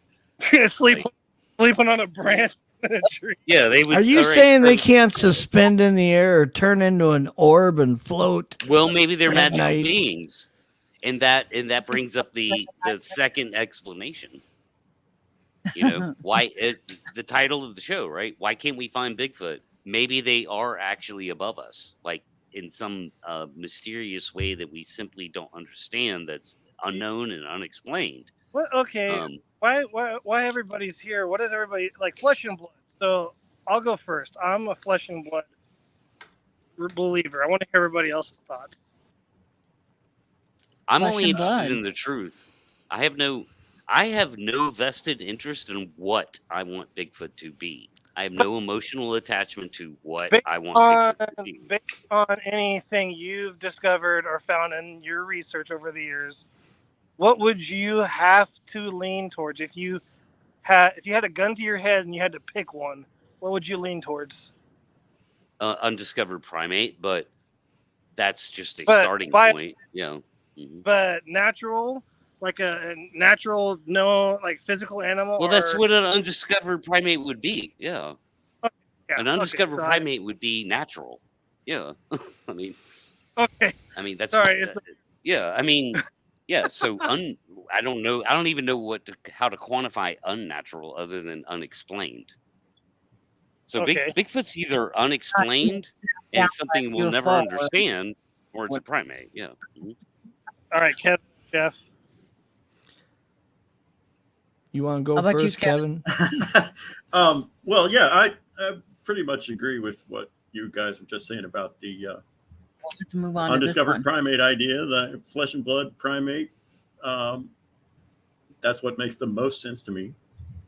I think a lot of the I think like if you want to talk about the woo and supernatural stuff, I think a lot of that could be anchored in a flesh and blood being. That would make more sense to me than but how do you square that circle? I'm not claiming to be able to do that. I mean, so I'll say this. I'm going to be a humanist for a minute. Human beings are the most amazing thing on this planet by far. We're gods. We are gods compared to every other living thing on this planet that we know of. We are absolute total gods. And like that. And we are. I mean, I get you can snicker at that all you want, but because there's so many of us, and there's extraordinary abilities might be rare among us, but there's so many people out there that there's so many cases of extraordinary people that we know about because they become recognized. And so, the human possibilities are amazing because there's so many of us and because there are so many exceptional people out there. So when it comes to as research and the application of the scientific method, you can't properly start off applying the scientific method to a perspective that you simply don't know what the parameters are, which is when you start involving a paranormal perspective or something like that. What I'm looking at is I have to start with a scientific method from a flesh and blood approach, and I will follow the data wherever it leads me. If it leads me away from a flesh and blood approach, I'll follow it there. I haven't seen data that does that. Everything I've encountered has other than standing in front of one when I was 18, everything since then, the sounds I've heard, the different, everything experience I've had that didn't seem natural on the surface, I can come up with a plausible explanation that may not be likely, but is possible that it's not Sasquatch. Because of that, I don't have evidence that proves they exist in my mind. If I can come up with a situation and say, can I come up with 5 explanations to what explains what I just experienced? And I come up with 5 of them. And I take the 2 that are really out in the weeds and say, let's get rid of them for now, right? We're not going to throw them away, but let's set them aside. And let's look at the other 3. The other 3, I have to look at what's the most plausible. And if one of those is simply saying, you know what, a human could have done that. I don't think there's a human there, but a human would explain that, or this would explain it. If there's a plausible explanation, I can't scientifically attribute it to being a source of Bigfoot. And I haven't ran into something where I can't find a plausible explanation. And here's the biggest problem is people who are out there researching and trying to collect this type of data, it seems to me that their life reference of experience is their threshold that they compare everything they experienced now today to their past, right? And most of them don't have an expansive threshold of experience to properly compare that to. And I didn't realize, and I've used this example before, but when I was in the military stationed in Fort Benning, Georgia, working at the Ranger camp, when I seen a guy with the 1st of the 7th of the 75th Ranger Battalion move through the trees in the wilderness, who'd been doing it for a year or 2, it was impressive, but I couldn't lose him. But when I see a 14-year veteran move to point A to point B, and the way he moves and the way he doesn't make noise, I'm just like, holy shit, dude, this isn't real life I'm watching right now, right? Right. Yeah. Because I don't understand in 14 years how much time he spent getting that good at it. I can't wrap my head around that. And for a creature that may be 3 or 4 decades old and has spent every night of that in that wilderness, you might not understand how good it got at something too. It simply escapes us. Mountain lion thing. How many mountain lions are experts at being elusive? You never would ever know that they're there. Yeah. Right. Show me what you got. That was a great discussion there. Thank you very much. But we got more. Me what you got. Jim, you heard them said, show me what you got.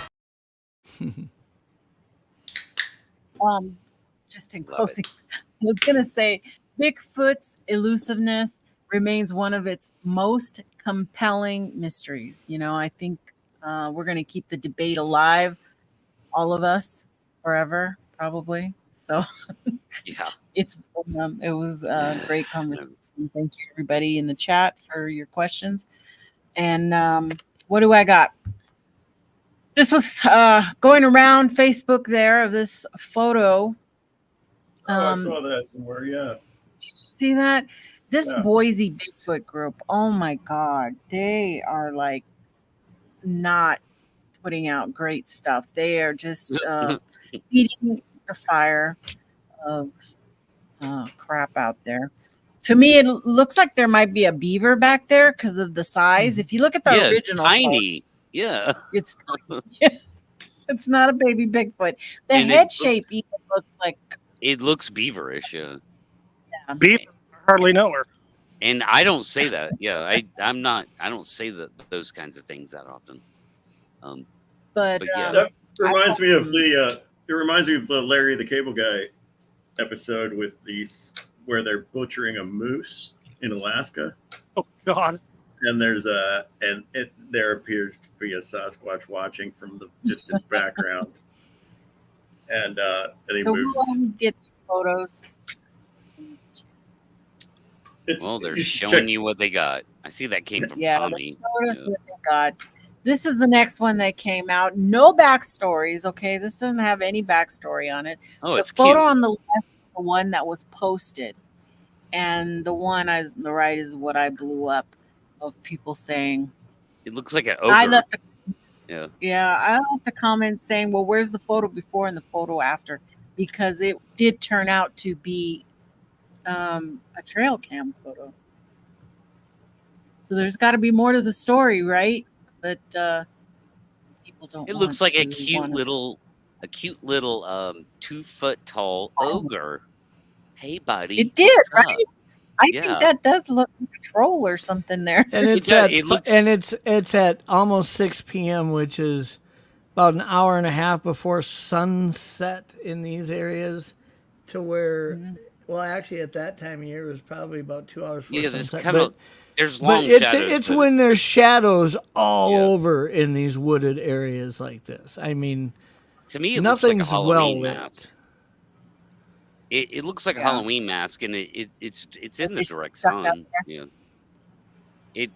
I mean, that just looks like a Halloween mask. Yeah. Look at that thing. It looks ridiculous. I know. 100% Halloween. Well, it made sure what you got because I was laughing. I was like, "Oh my god!" Well, they showed you that's what I describe as a knee slapper hoax. Yes. Yeah. Yeah. Now this is a different story here. This photo has been going around for years, but I never knew its source, and I thought it would be a good opportunity for me to try to do a deep dive on this. I didn't call Steve. I would normally call Steve Calls and see what he had on it, or, somebody else to see if, where this photo came back. But I wanted to use this to try to show people how you should investigate photos. I'm a big person for screenshotting and dropping pictures into Google images and see where it takes you, because you never know where it's going to take you. Can you enlarge the picture for me? I'm on my phone, so screen's like about. You might have to zoom in. You might have to zoom in on your phone, dude. So that's what I did. The minute I dropped a photo into Google Images, I had a dozen hits on it. Okay. Yep. Why are they all from? Is I go down to the bottom of the list. I don't start at the top. You start at the bottom, which is how they chronologically. Put it by, So when I did that, it came up with a 2014 hit. So I knew it had to be before 2014 that this happened. And from there, I worked my way up, hitting those links. Well, and some of them scary because you don't know what links you're going to. Yeah. But the process, because as you can see, there's some Chinese links in there. Yep. Some Asian writing. Yep. Yeah. And I went and I hit that cryptozoology, which I knew was French. And that took me to another one, which showed these two photos here.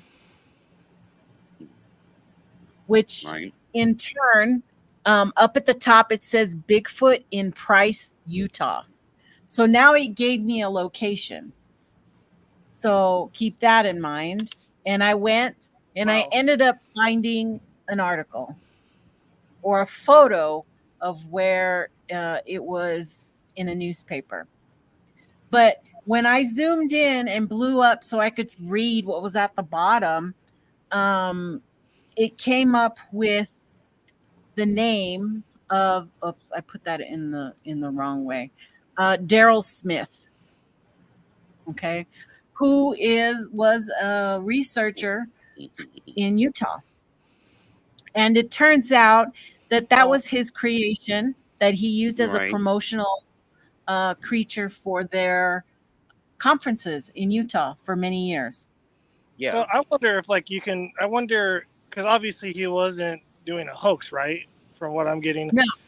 Well, No, no, it he wasn't. died. He died 2 years before this photo Yeah. is even documented as being online. But So- I wonder if like, people take a photo from a promotional thing and claim it was a hoax, and then thereby ruining somebody's reputation off the basis of nothing.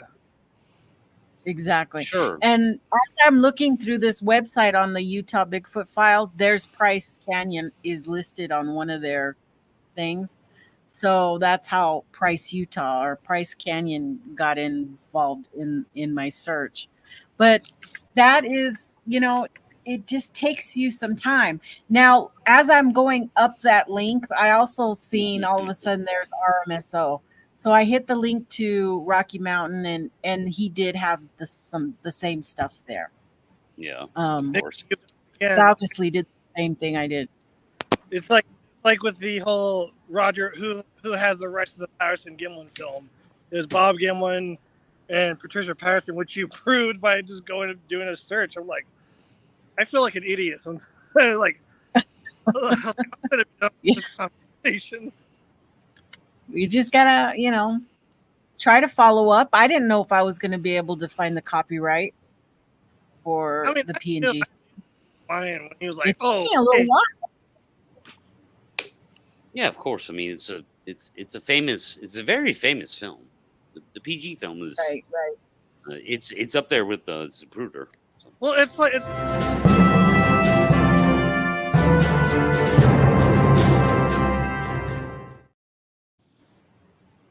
Sorry, funny. No, it's funny. Bigfoot in the news with Nikki. It's funny. I texted Nikki like the other day. I was like, Todd Gatewood made this post about claiming or going back on what he's been saying for over the past 7 months. And part of it was like saying, "Oh, they don't have the Maccabees don't have the original film. It wasn't the film out of the camera. There's no baby." I'm like, he just said something we all knew forever. Yeah, he obviously he saw Moscow and was trying to clarify a few things. So it's okay. It's all good. So anyway, in the news, I've got this article here that I found, and I immediately, what do? I talked to Kevin. I sent Kevin a message. And I said, Kevin, what is all this about? Is this worth doing a show all on its own? Will you mind, checking this out for me? And of course, Kevin did the deep dive on this and gave me all the big words and everything about what he thought about it. And we decided we're going to have a conversation later about some stuff. But this, I'm just going to throw it into the news. So DNA of Thorin, one of the last Neanderthals, finally sequenced, revealing inbreeding and 50,000 years of genetic isolation. I was curious because of the whole thought of inbreeding and the idea of decrease in population, increasing inbreeding, right? Because we're always talking about Bigfoot and the population. And why aren't we seeing them? Is the population decreasing? Is that going to create inbreeding? Oh, 100%. And speaking of South Missouri, I think it's on the rise. And especially with this population seemed to be like strongly dependent upon this cave, like a location that was key to their survival. So that that would tend to make them more isolated. Yeah. It real like here that as with go ahead. As with inbreeding among humans, like incest, that would genetically make you handicapped, wouldn't it? So wouldn't it does. Among Bigfoots in the same family group Most provide likely, yeah. That's where I was thinking, is this what people are calling dogman? Are people really seeing maybe an inbred Bigfoot? Ooh, that's yeah. You don't get those kinds of traits out of inbreeding. You don't get like Marvel traits. Yeah, I think that's I'd agree with that. Yeah. You wouldn't say Now, yeah, you get before you you would have physical differences surfacing. You would be noticing different if you were to be studying them. You would be noticing differences in ability to communicate, ability to navigate, ability to thought process. All that would be affected before physical changes in their appearance, likely. Yeah, because that's what I was. It wouldn't it be doesn't. It doesn't take a lot, and we have a lot of. But wouldn't we just need to show a little bit of? No. I can show you. Whoa! I can show you. I can show you. I can show you 2 generations of inbreeding in humanity, where physical traits they're right fucking there in your face, man. There's a lot of D going on, you know. The only thing reading why good Whitaker family there in the Whitakers, sloths from the Goonies, like that, and kind of like that. But anyway, pretty interesting. I can't remember if I linked this in the description, but I'll do that for you guys later. It says that Neanderthals who were isolated for thousands of years, in spite of the fact that there were other groups in the area. They found different groups, but these ones remained in their own little area. I don't know. I found that interesting because of the whole fact of inbreeding. They're gone, aren't they? I feel like if there was inbred Sasquatches, that you'd have more of a chance of getting those on film, just because they're not cognitively as aware as right. You'd think they'd be total like doi, like Kaiju made a comment that said David Ellis had found 6-toed footprints at Bumping Lake. I would want to point this out, that in human nature, our reproductive nature, we have a lot of cases where twins have absorbed a twin while in the womb and are born with extra digits or part of a hand growing out of their wrist. Crazy or a second shit head. Like that. Yeah. So I mean the idea of additional, whatever. I don't know that would be able to really prove anything. I agree. No, I think that's a good point that I haven't really thought of. Is tracks don't prove anything anyway. Yeah, could like inbreeding cause deformities in foot or whatever, hands. It's not so much inbreeding. Let's focus on this just for a moment. If you're evolving or devolving, you are talking about dominant and recessive traits. What traits are leaving us? It's likely that humans were able to see in a ultraviolet vision spectrum 800, 900, 2,000 years ago. Who knows? And we've evolved away from it. Because there are other things. If you've got attached earlobes, that's a recessive trait. Humans are moving away from that. I have attached earlobes, and because that's a recessive trait, you know what else I can't do? I can't roll my tongue. That's a recessive trait. If you can roll your tongue, it's a dominant trait. There are a lot of things that we find that we're moving away from. It's easy.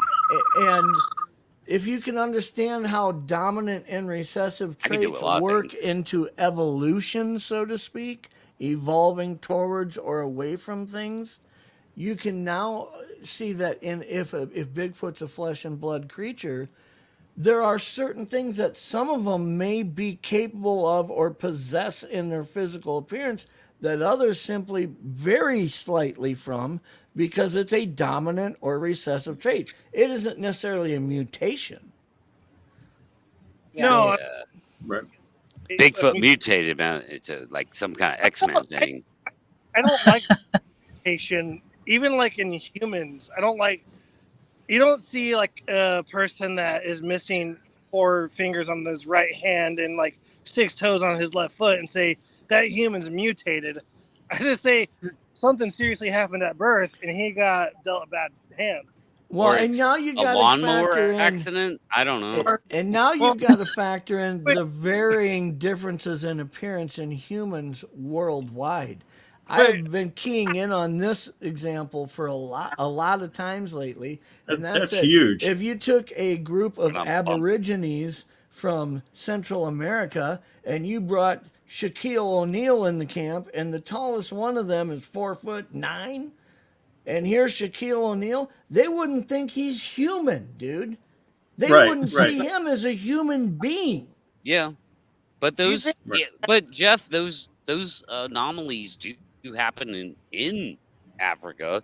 I mean, they happen in nature all the time. Like Matumbo was I get that. Shaquille. I get that, Yeah. Pat. But you know where they're not happening is when I use examples of the white-tailed deer herd in Alabama, where a 7.5-year-old buck, full maturity, full rack growth, everything, is 40% smaller than a Kansas or Nebraska or South Dakota white-tailed buck, and the genomic sequence is identical. Yeah. Okay, and there isn't a rare case of here's a deer down in Alabama that weighed 290 pounds. Nope, they aren't there. But could that be They just simply aren't. Yeah, you're right. They're not. Hey, before I start losing everybody and we can keep talking, but before that, I need to tell everybody before they leave to the next show. I'm going to be on Side Paranormal tomorrow, 5 p.m.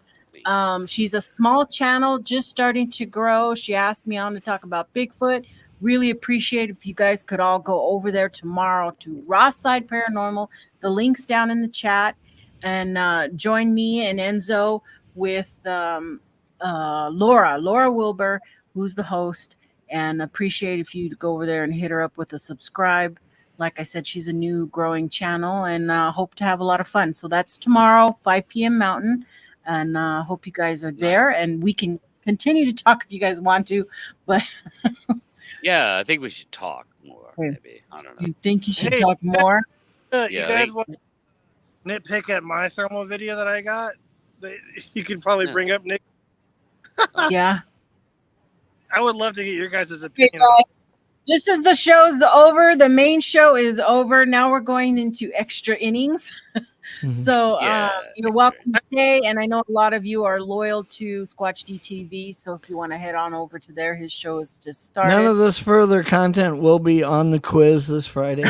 Okay, my audience is here, so I've already bought my thing of nachos and beer here, so we have to go with the extra. So now we're going to be talking about other stuff now. Nikki, So okay, what are you going to shoot me or something? What? You go to YouTube. Oh, free fall. Bigfoot exploration. Hold on. You're breaking up there.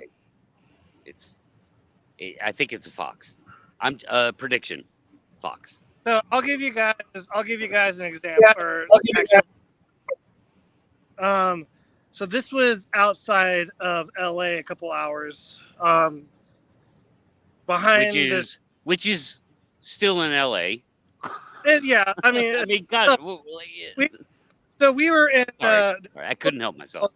No, you're good. There's a little town called Gorman, California, which is right by Fraser Park, and we were up in the mountains behind Hungry Valley OHV Park.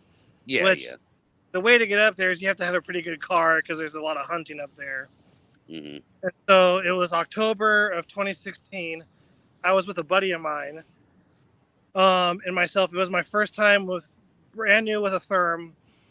And something that really struck me as odd was the amount of deer that I saw that day. And then I heard my friend Robert Leiderman interview Bart Catino about his thermal sighting in the Sierras. And something that Bart pointed out was the amount of deer that he saw that day. So that I filmed on was a Flare Scout TK, which is a range. Which video? It's SoCal Bigfoot thermal footage. All right, so you had a Flare Scout, like lower, so it's about whatever, 300 feet.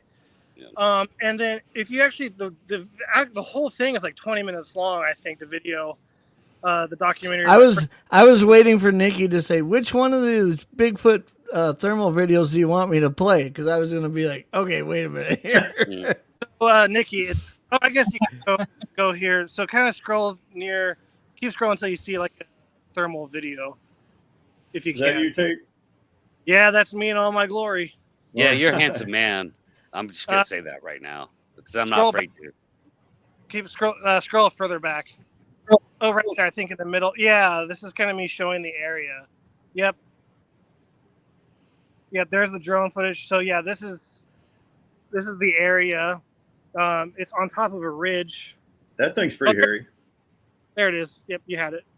Oh god, it's like 2 seconds long. Want me to go straight? It's about a minute long. Yeah, there it is. Okay.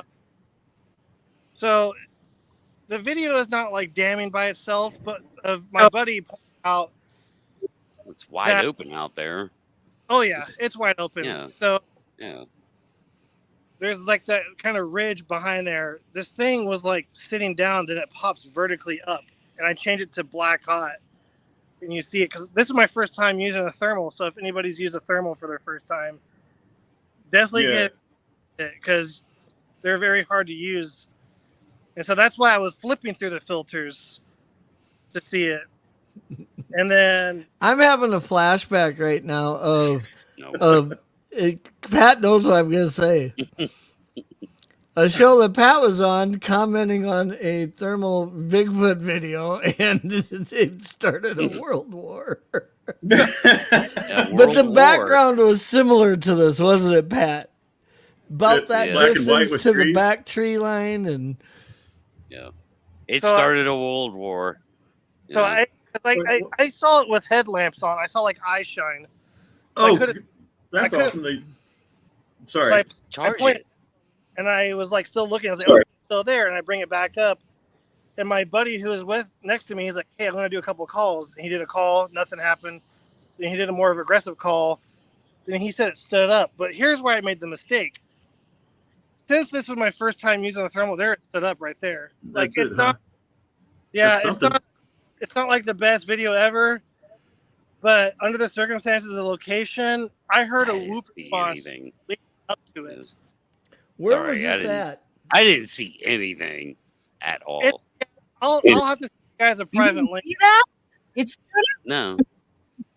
I can see something dark move, but being able to decipher that from a bear or anything else, I didn't see that would show up. That's the tough thing about the thermal is like all the detail is reduced. I wish it would have been white hot. I'm looking at something, Nikki. Because my buddy Jonathan, he did a video and he zoomed in on it where you can see the thing. Oh, there, yeah, I see something. I'm gonna find the for it. Might be a fox. No, 300 feet away with a FLIR Scout TK. If that was a fox, that's a huge ass fox. Yeah, I'm just goofing on you, dude. I'm looking for. It was a fox man. Now there it is. Now we got a brand new cryptid. There it is. I love it. I love it. Fox, Nikki, I sent you a link to the video. He zooms in on the video on that one. If you want to check that out real quick. Pixels on top of pixels. Yeah. I got a thermal footage of I left it there running, and I got footage of a black bear and a cub walking through the frame, from one end to the other, and it was really cool. And it was obvious to me that it was a black bear, but I had a hard time convincing my friend that it was a bear and not a deer. But to me, it was obvious from the way it moved. So that's what my friend was saying. Just like. So my buddy who was with me is a skeptic. He's like, I don't know what I saw, but I can't explain it. But leading up to the video, we were walking down this little trail, and I did a wood knock on this dead tree, and the sound was like really bad. It didn't really carry that far, and we're actually never does. So I down in one direction, and whooped the other direction, and about like a few minutes later, I heard a response back. That's what prompted me to go to this like overlook area that we saw earlier and see what we could see. Next time, dude, turn on your highest fucking flashlight and charge the damn thing. That's what I wanted to, but like if I took pictures of the daytime, and if you were where we were standing, there's no way we would have been able to run there at night and catch this thing. It was pretty far off, you think? Like, oh yeah, it was 300 feet is way at night. Yeah, I mean, it looked a little rugged terrain. It was, yeah. Where it was standing on, it was really. One of the places I use my thermal most often is there's a huge deer herd there, and I see lots of them. And it's the same place where I saw the bear, but there's also it's in between two dairy farms, and there's cattle everywhere, and it's I've had more than one false alarm where I thought that thing is huge, but it's just a cow. That's my friend who was with me. His name was Cows Austin. are big though. Nikki, here it is, recorded by Tate Hieronymus. So he does zoom in. Subject here. It's kind of right by that tree in the background, overlooking on that ridge. So I think he shows the regular footage. Then he shows the zoomed in footage, and he pointed something out to me. It could have been the FLIR itself, kind of making the subject do it, but he does show something like kind of protrude out from its arm or from its side, which I never caught. Wow, yeah.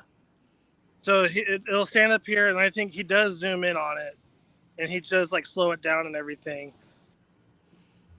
I'm not looking at here. So you'll see it kind of like almost middle frame on the ridge right there. So I point cameras down, because like I said, first time using the thermal, I could see the eye shine with my headlamp. So I saw it was still there, so I start filming again. I bring it back up. Ow. Hell, there's no way that was an owl. Not the eye shine.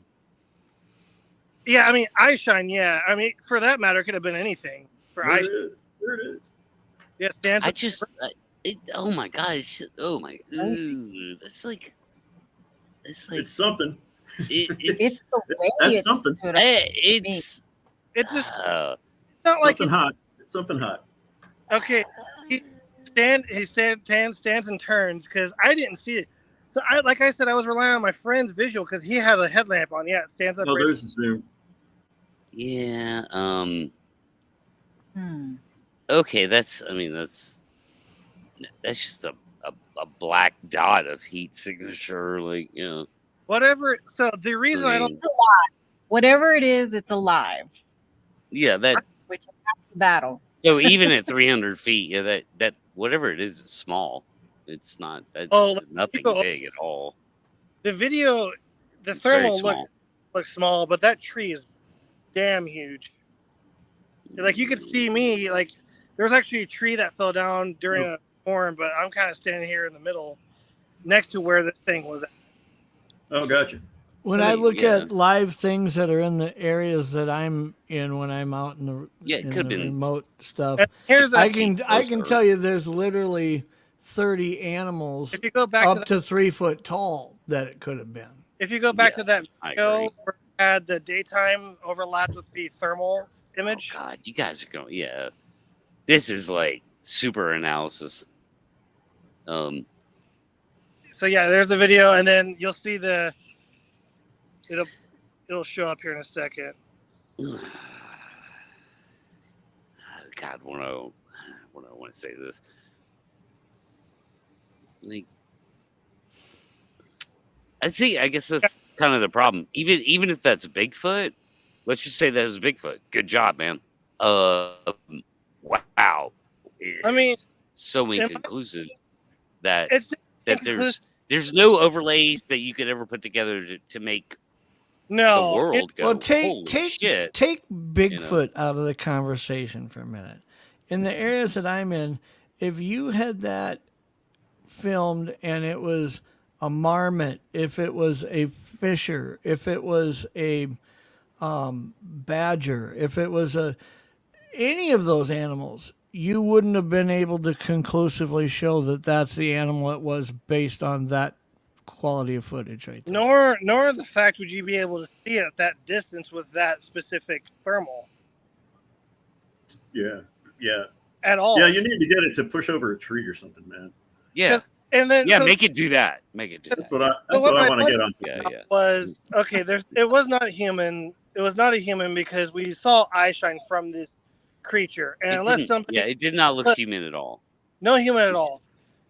Which is not bode well either for Bigfoot. So, but they're kind of human looking. It wasn't. You know, I don't think that's another reason why it hadn't been discovered yet, because too many people have mistaken it for a person. I don't think it was a deer. I don't think a deer was going to be wanting to hang around. It didn't there. look like a deer. I mean, to me, it looked like a possum or a porcupine or something about that size. Or like raptors as a dog. Way too small, not a dog. Because the thing that gets me, what makes this is like the one thing out of like. No, it looked about the right size at 300 feet. I was say I don't know. I'm failing to connect on your ability to discount based on size something that, if it was to sit straight up, could sit 3 to almost 4 foot tall. To discount that from being what you caught there. The only thing that could be at that height in that area would be a black bear. It's Petey. And look bulky like that. It's definitely Petey. Could be a black bear. But the problem is, Jonathan pointed out, and I agree with him, a bear's eyesight is only good for 30 yards. Beyond that, they rely on their smell. This was 100 yards. So that's not to say that it couldn't have sensed that, though. No, it's not to say that it couldn't, for sure. Yeah, that's part that kid was when I did a whoop, I heard a whoop back in that general direction where that thing was standing. Now, yes, owls do a whoop sound, but an owl to be that big, 100 yards, there's no way. Yeah, I don't think what we saw there was an owl. It was on the ground. But if it was a bear that could mimic owls and stuff, I don't think it was a bear either. Yeah, we don't know Bigfoot can mimic owls, man. That's not a thing. That's just something people say. No, I don't know if they can or not. I'm just saying what animals civilization that sounds human-esque. Not bears, not dogs, avian, not deer. Other than human, avian. Nah, it wasn't that. No, well, then what was it? I mean, well, I can tell by the way Tate is presenting this data that he believes 100% this is Bigfoot, and you're not going to say anything to change his mind. No, and you can deny that right now. I don't think he's saying that to try to appear neutral, but I don't know that that's the case. I don't think he's trying to say that. So I'm just asking questions. That's all. I think it is fair when I question the distance that this was, and you admittedly being new to filming with thermal that night, the way that it's captured, what we see here, the data that we have, the idea that this could be a different animal, to come back and say the only thing that could be that tall and that big and that bulky is a black bear, based on the quality and length of video you captured, is pushing the directive towards Bigfoot. It's not being fair. I will say this, Jeff. So this was filmed in 2016. I didn't release this till like a couple years ago. Yeah. After I've taken several people to the site. I've taken Glenn Brown Dwarf, who's been there. I've taken Jonathan Easley, who's a really well-grounded researcher. I've taken Ron Reed, who's a good friend of mine, who's very level-headed. Because I wanted to get their opinion. I've shown them the video. Everybody is like, I don't know, man. Because you see a video like this, and you don't know. And yes, okay, you could say, oh, I'm covering my ass, or... Well, first, I want to make sure that you understand, Tate. I am not saying that you're trying to pull one over on somebody. Not at all. Jeff, but let me finish this. What I will say is this. From a research perspective, when I have something that I want people to consider and look at, when I vet this myself, I go at it with the same tenacity to disprove it as I do to prove it. Right. And you've brought a lot of people in, it feels like, to validate what you feel it is, but I don't know if you've approached it with the same tenacity to prove that it isn't what you believe that it is. As in, okay, give me an example real quickly. Well, what do you think it is?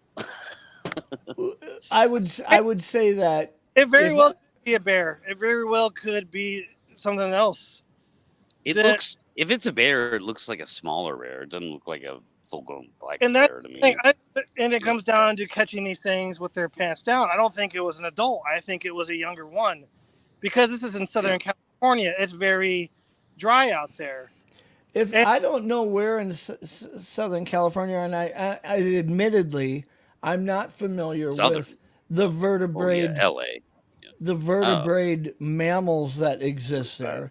I will say this, that I've seen through a thermal before. I've watched them all the time when I'm out in these areas that I go to, but a bedded down mule deer standing up with its ass to me and then leaning down and crouching as it walks away wouldn't have appeared much different than what you have right there. No, it's true. And it would have been about 4.5, 5 foot tall. So if you actually go and watch this video and you zoom in on the thing, you can see like a little bump there standing or sitting down before it actually stands up. And that's the other thing that makes me think it could be something else. Because when we came around the corner, I got about 2 minutes of footage. And before I actually started filming, there was, if you've been to this area, there's lights kind of way off in the background, because way out there is like okay, let me again just say what I just said. When I film deer bedded down facing away from me and they stand up, when I see the round ass of that deer and over the top of it, see the crown of its head from a silhouette standpoint, you'd think you were looking at a human. Yeah. I'm just putting it out there. Dude, all I'm saying is I don't feel you approaching the disproof with the same tenacity. I think there's other explanations to what you have here that I'm not saying prove it isn't right, but are plausible. Right. They're plausible. Yeah. And I don't think you want to accept the plausibility of it. No, I am. And I'm still wanting to take anybody that I can out there to go see it for themselves. And like, I go out there every time I can get to California. I just don't live there since I'm in Florida. Yeah, when you say see it for themselves, do you mean, are you saying you take them out there when you say see it for themselves, to see the area for themselves, or to hopefully see that specimen? I want people to go there with me. I want them to hear my encounter story in the area. I want them to see the area for themselves. I want them to come up with their own conclusion of what they think. You bring me to the area, that would do nothing. Yeah, I mean, I agree. It wouldn't do anything. It'd be cool to be there, though. It'd be cool to be there. Don't get me wrong. I'm just saying, from applying the scientific method, you gain nothing from being in the presence of that area. When we're talking about the length of footage, the quality of footage, what you filmed, what you believe it to be, the amount of research you've put in, having other people visit the area, bringing me there wouldn't advance, in my mind, any actual data to consider and proof. It wouldn't. I agree. Well, no, I'm not saying this is going to prove that this is real, or Bigfoot's real or not, or anything like that. What I'm saying is, it could be a real sighting of something. It could be. That's unexplained. That probably wasn't. It could be, but when I'm simply playing devil's advocate and giving you some pretty well illustrated ideas of other things that I could catch on thermal that could be confused as being similar to what you caught. And I'm going to tell you, every time I've looked at through a thermal, a deer from behind bedded down as it stands up, and I see that broad, looks like shoulders type ass end, and I'm looking at the back of its head from a silhouette rise above it, it looks like a head on shoulders. So as that animal turns and crouches, it looks like it's now evading me. I'm just telling you, I've seen it over and over, dude. That's a plausible explanation for what you have here, but I don't think you want to accept that as a plausible explanation. No, I'm willing to accept it. And there's other things I didn't add to the video, because if I was to add to a documentary everything, because we went back the next day, we looked, we found scuff marks that were strange. We took pictures. I documented it. I'm not going to say they're tracks or anything, because I don't know. I went to where the tree that this thing was standing by, there was like a little evergreen tree, like a pine needle tree. next to that really big one. And since last year it has grown. It's 6 feet tall now. At the time, it was like 3-4 feet tall. I'm 5'11". And the other thing is too, I did a recreation with the thermal with that guy right there, Austin, and he's about 5'5", 5'6". He's not very tall. So I did do thermal recreation. We did go over the area. I had him held up LED red lights, and I took a picture of him. I overlaid it during the day. We took pictures of potential scuff marks in the ground. We measured it, the distance from where this thing was to where we were standing. I filmed it with the drone. And where this thing was standing, it was on a steep incline going down into the valley. And where we were at was a parking lot that was like a 5-minute walk. So there's a lot more that I actually did that I did not. Sure. And I appreciate that. The only thing I'm saying, and this is taking nothing away from you, this is simply saying my threshold of experience, what I've seen through thermals, what I've seen through spotting scopes, what I've been around, right, really looking for, and I'm looking for this. Trust me, since I was 18 years old, I don't go in the woods without my peripheral wide open right now. But if I'm applying the scientific method and looking at the data, right, what I'm looking at you presenting here, even considering the other people have looked at it, their opinions, I couldn't validate that as being likely Bigfoot. I simply couldn't. No, and I don't like hold that against you for not. And like I said, like I want it to be Bigfoot. You're not wrong there. I really, in my opinion, I do strongly believe it is Bigfoot. But at the same time, somebody who's dead set on saying it's a Bigfoot will not take people there to help prove anything. And that's what I really want to do. Well, what would be the significance of taking me there? I'm very curious about that. You keep saying it. Opinion on it. I want to see what they think. I want to hear their opinion because opinions do matter to me. Well, do you think Bigfoot's in that area? I mean, be honest. Do you think Bigfoot is in that area? I don't think they live there. I think they travel through there. It's because I've seen bears there. I've seen mountain lions there, but I don't think it's a spot hit and miss thing. Yeah. I don't think it's a spot they'll stay in and live in full time. Hey, you're gonna have to show me on Google Maps exactly. You're saying it's 2 hours from what downtown LA is like. Look up up like north of LA. Hey, Nick, northwest, northeast. You're breaking up. Hey, are you able to bring up Google Maps by chance? Mm-hmm. So yeah, if you look on Google Maps, you look up a town, or whatever works. There's called Gorman, California. Gorman. So it's northeast. I'm guessing it's northeast of LA. Yeah, it's like right next to Fraser Park. Like it's out there. I mean, so you go through Santa Clarita, and it's about like an hour or so drive. Yeah. And then, dude, I'm not a California no, connoisseur, but I've been there a couple times. You're good. Somewhat familiar. Yeah. It's a deserty kind of area. Yeah. Was it Bigfoot? Like I said, I'm not gonna lie and say I don't see how they can thrive in deserty kind of areas. I don't know. Even when somebody shows me areas of that type of the trees that are behind there, is it more dense than that anywhere? Is it really thickly forested? It looks weak. It looks weak, Jeff, with the trees. Yeah. I was going to say, with what you have there, if something could run 20 miles an hour, it couldn't get to where it could hide from somebody a half mile away approaching it. Oh, it simply couldn't. Yeah. Not in those woods. Yeah, that just seems so unlikely. It's just not. That's the last place on Earth I would think an undiscovered primate would thrive, or it would live.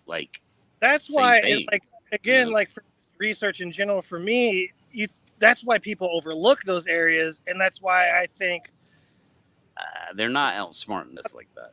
They might be spotted. Well, I can tell you the only way they would outsmart us like that would be this. There are no caves. They stay buried in the little bit of trees that are there, and unseen if the sun is up, and the only way they're stepping out of those areas into the edges of those tree lines is when it's dark, because there's got to be enough human traffic around, and I mean even a minimal amount would be enough to make the risk versus reward. I'm not going into the open there.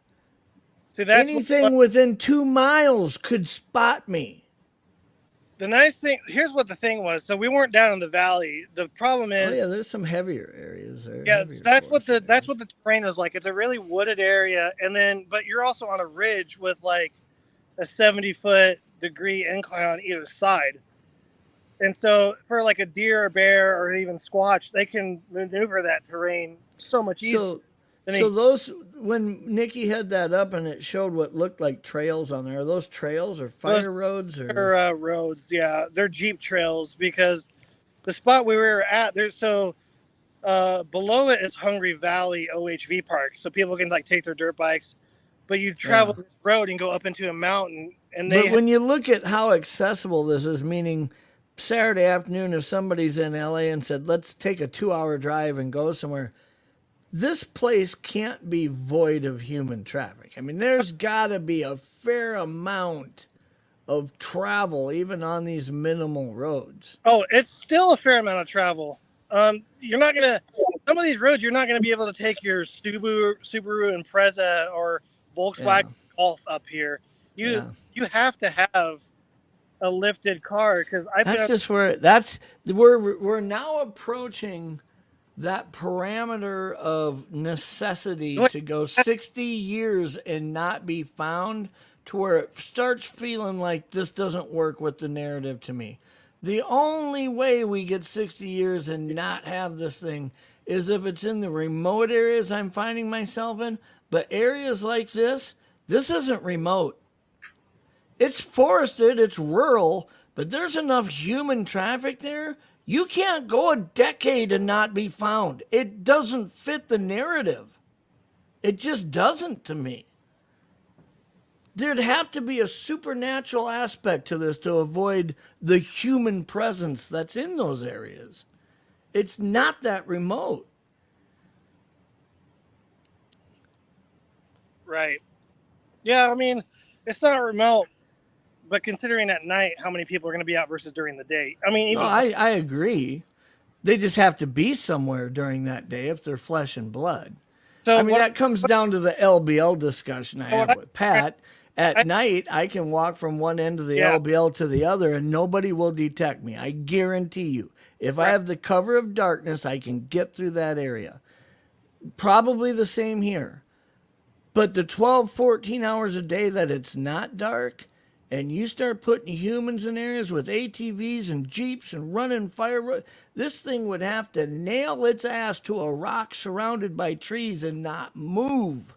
So that area not be found is only at the bottom of the hill, because like I can't remember, if you look this up, there was a plane that crashed in that area that was carrying a bunch of stuff, and they still have never found that plane. And that was the Los Padres National Forest, where I filmed this video.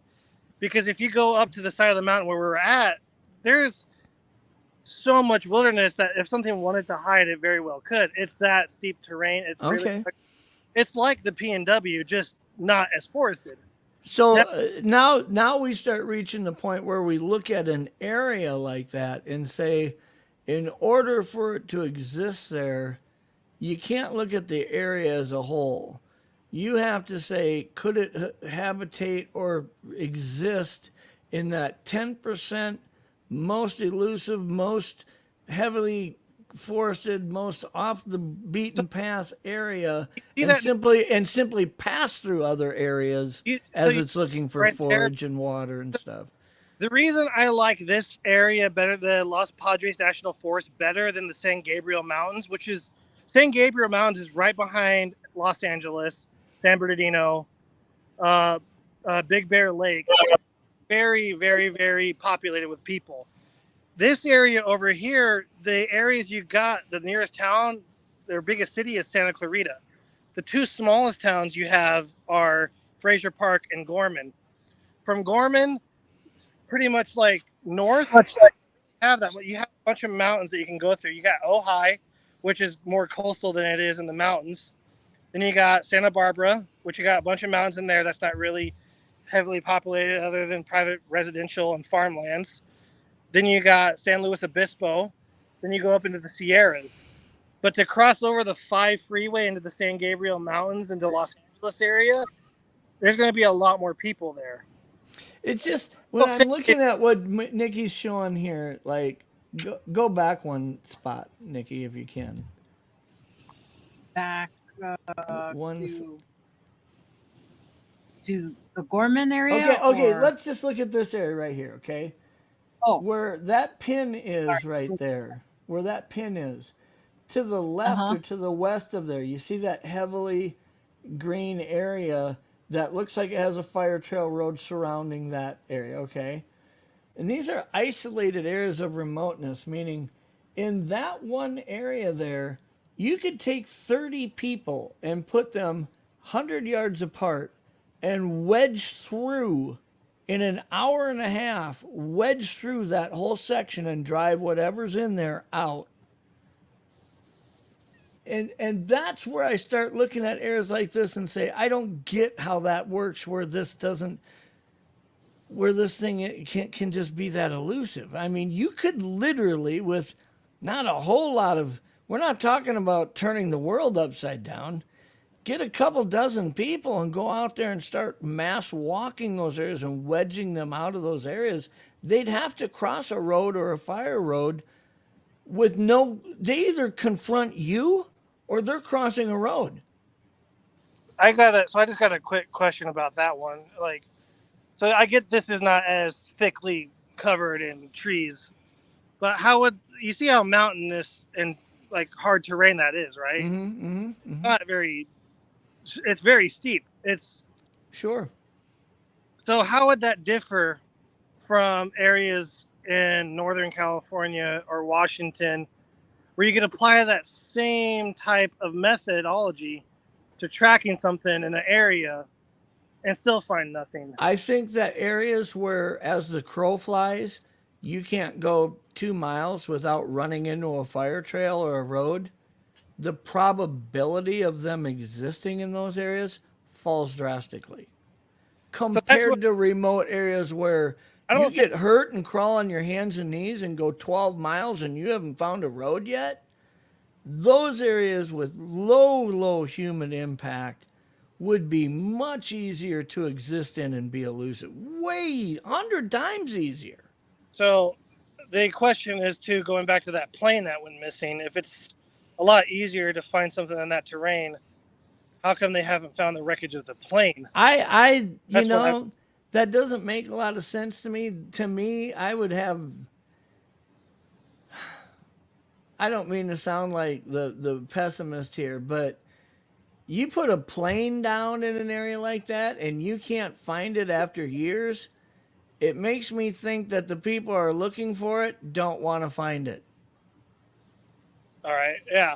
That there's somebody's writing a check if they find that thing. There's lawsuits. I'd rather not find it, and that's what it feels like, because with today's technology, it doesn't make sense that you don't find it. Now, if you're looking at a 300 square mile section of ocean saying we can't figure out where this plane went down, I get it. When you're looking at a place like that saying we can't find that plane, that feels like complete horseshit to me. Right. Now, I just it seems like somebody doesn't want to find that plane, whoever's looking for it.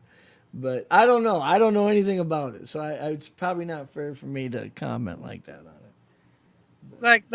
Because I lived in Ventura for 4 years, and this is an area I frequented. I frequented the mountains behind Ojai, Fraser Park, and then the spot where I got my thermal video. And out of all the times I've gone there, I've probably seen maybe twice park rangers. That's it, up in the mountains. The other times, there's only that one time I've seen a bunch of hunters, but you don't really see that many people up in those mountains. Oh, you'll see a lot of people down the valley, doing ATV and stuff. And that's the thing, because that's why I like researching those areas that people don't. is because they overlook it because they're like, there's no way they could survive down here in this area. I'm reading Raptor's comments and I can't help but laugh here. But he says he thinks I've absorbed the Doug hijacks nonsense. I don't get what he's saying here. What he's commenting on. I don't get that. But there, like, where's this at, Nikki? Like the P&W?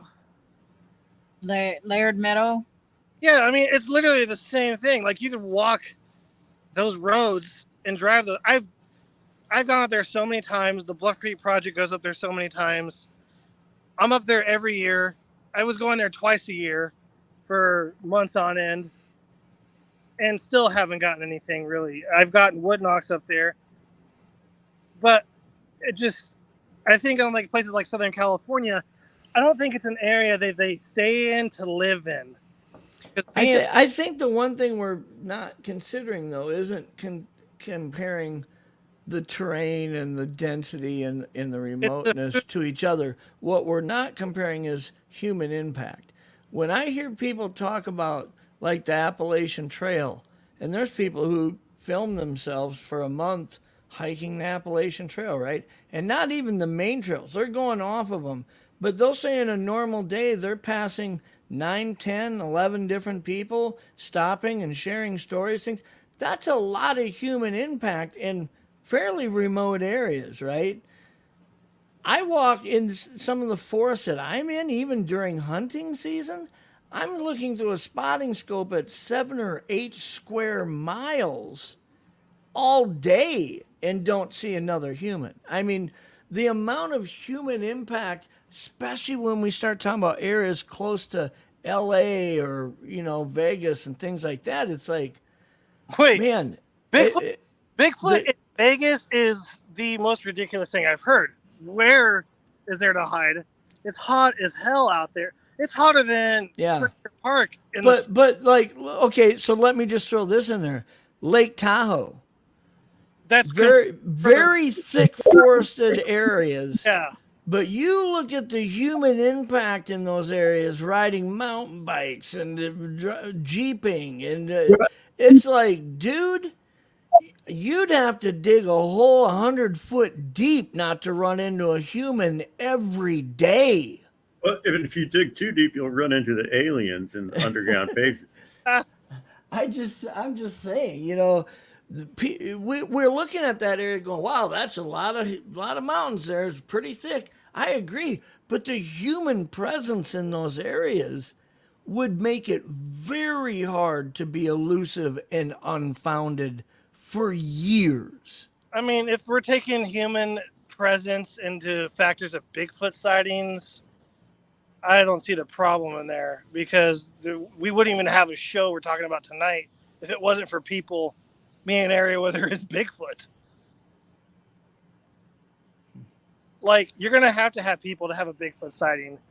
You're going to have I totally agree. Totally agree. And so it's like, you know what? And I just, if a bear can live in this mountain range, which I've seen several fat black bears, I've seen a mountain lion in this area. That same video that my thermal was on that my friend did, he even talked about, and he showed a news article of a bear that hiked into like a Walmart parking lot in the desert. Like, what the hell? The one thing we don't get to entertain with that part of the conversation is this, and Bigfoot's not aware of this, and the bear is not aware of this. But if you shoot the bear and haul it to the Walmart parking lot, you don't make $1 million.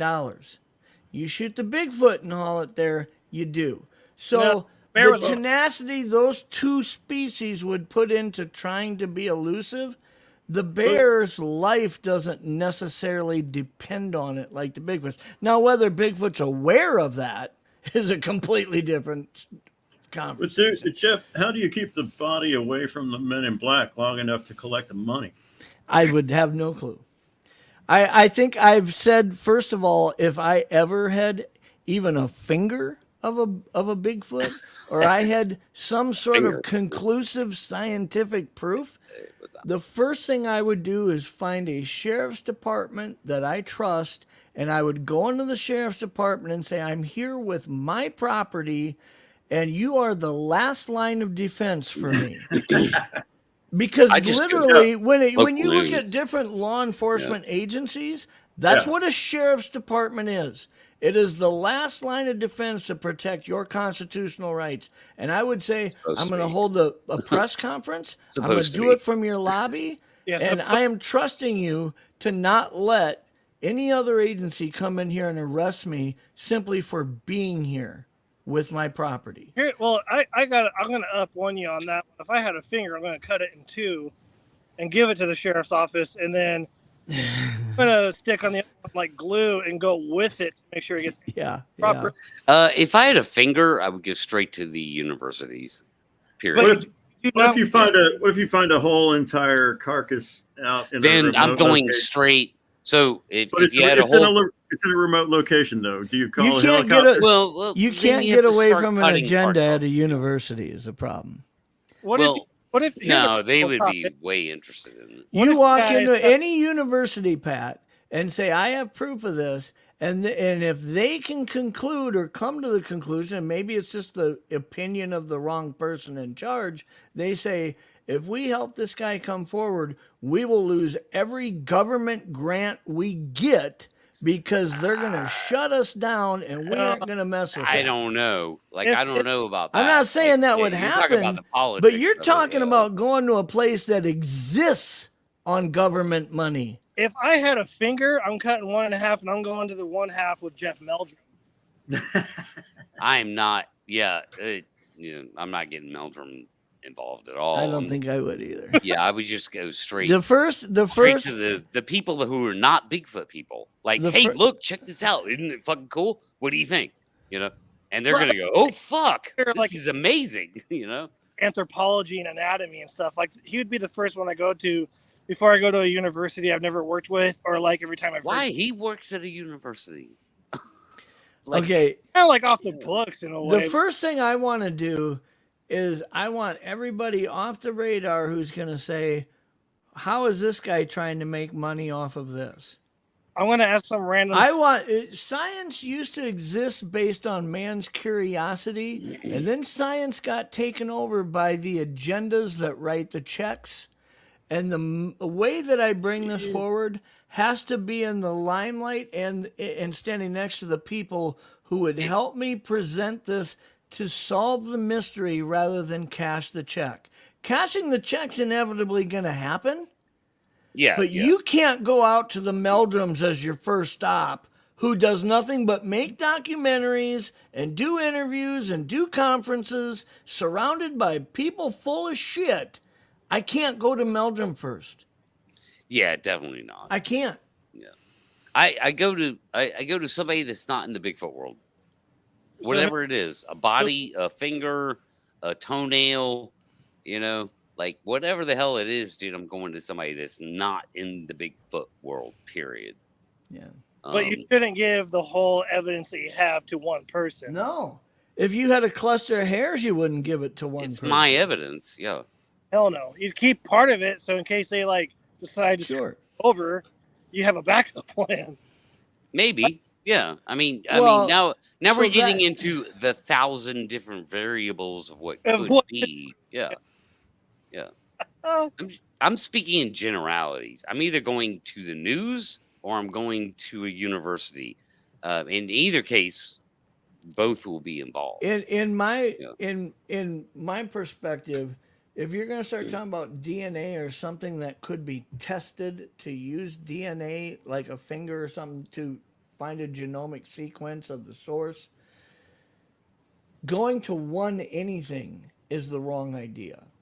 You need to put a sample in one lab, a sample in another lab that's not connected to that. Hopefully, not even that they have knowledge of the other lab existing. And I would do that with 2 or 3 different places so that one is vetting the other in the results. Yeah, you don't put your eggs in one basket. No. It depends on what it is. It depends on how large of a sample you have. I mean, the variables, right? Well, one could argue that all over the place. Yeah. If Martha Ketchum was on a real path to wanting to get real answers, she never should have approached it the way she did with the same team in one lab. Right. She started out not believing it at all. No. She didn't. Had she put it, results in one lab or a piece of the data in one lab, the same piece of the data collected from another geographic area in a second lab, and those two teams didn't have knowledge of each other's experience, and they both mapped the same genomic sequence, you'd be undeniably onto something. Nobody could purge you. But when it's all done in the same shop with the same people, with the same team, you have room for collusion and fuckery that you can't be protected from. You know, and like, I mean, you can fault me on this one, but it's the people I had access to. So in 2022, we found potential hair samples. So we went to Cliffs Museum in Bourne, Oregon, and had them look at it. And then, because we were going to be in Idaho, we did a second opinion and went to Jeff. So it's like we kept the hair samples, but we gave them a little piece of the hair sample to look at. So we got two different opinions. And again, those are just the people I had access to that were readily available at the time I needed them to be. And that's the way to do it, not going by one person. Kind of like everybody. Yeah, but you, in both cases, you went to people in the Bigfoot world. That's your mistake. Mm. I mean, regardless, mistake or not, going to different sources. That's the key. Yeah, but and documentation. You don't really have to worry about as much of the different sources in the scientific community. It's not Bigfoot related, as opposed to anybody in the Bigfoot world. If you had the sample, mistake you make. If you had the sample you have secured to where nobody can get at it and it's protected, you can take your time deciding where you bring it to. I could put it out there that I have a finger and I'm trying to find the right place to put it to, and I could spend a year having that conversation till I had the right neutral scientists lined up and said, we will work as a team to look at this, and then I'd go unlock the safe and bring them the finger. I ain't bringing a finger out saying, who should I give that piece of this to? You're setting yourself up just to get screwed.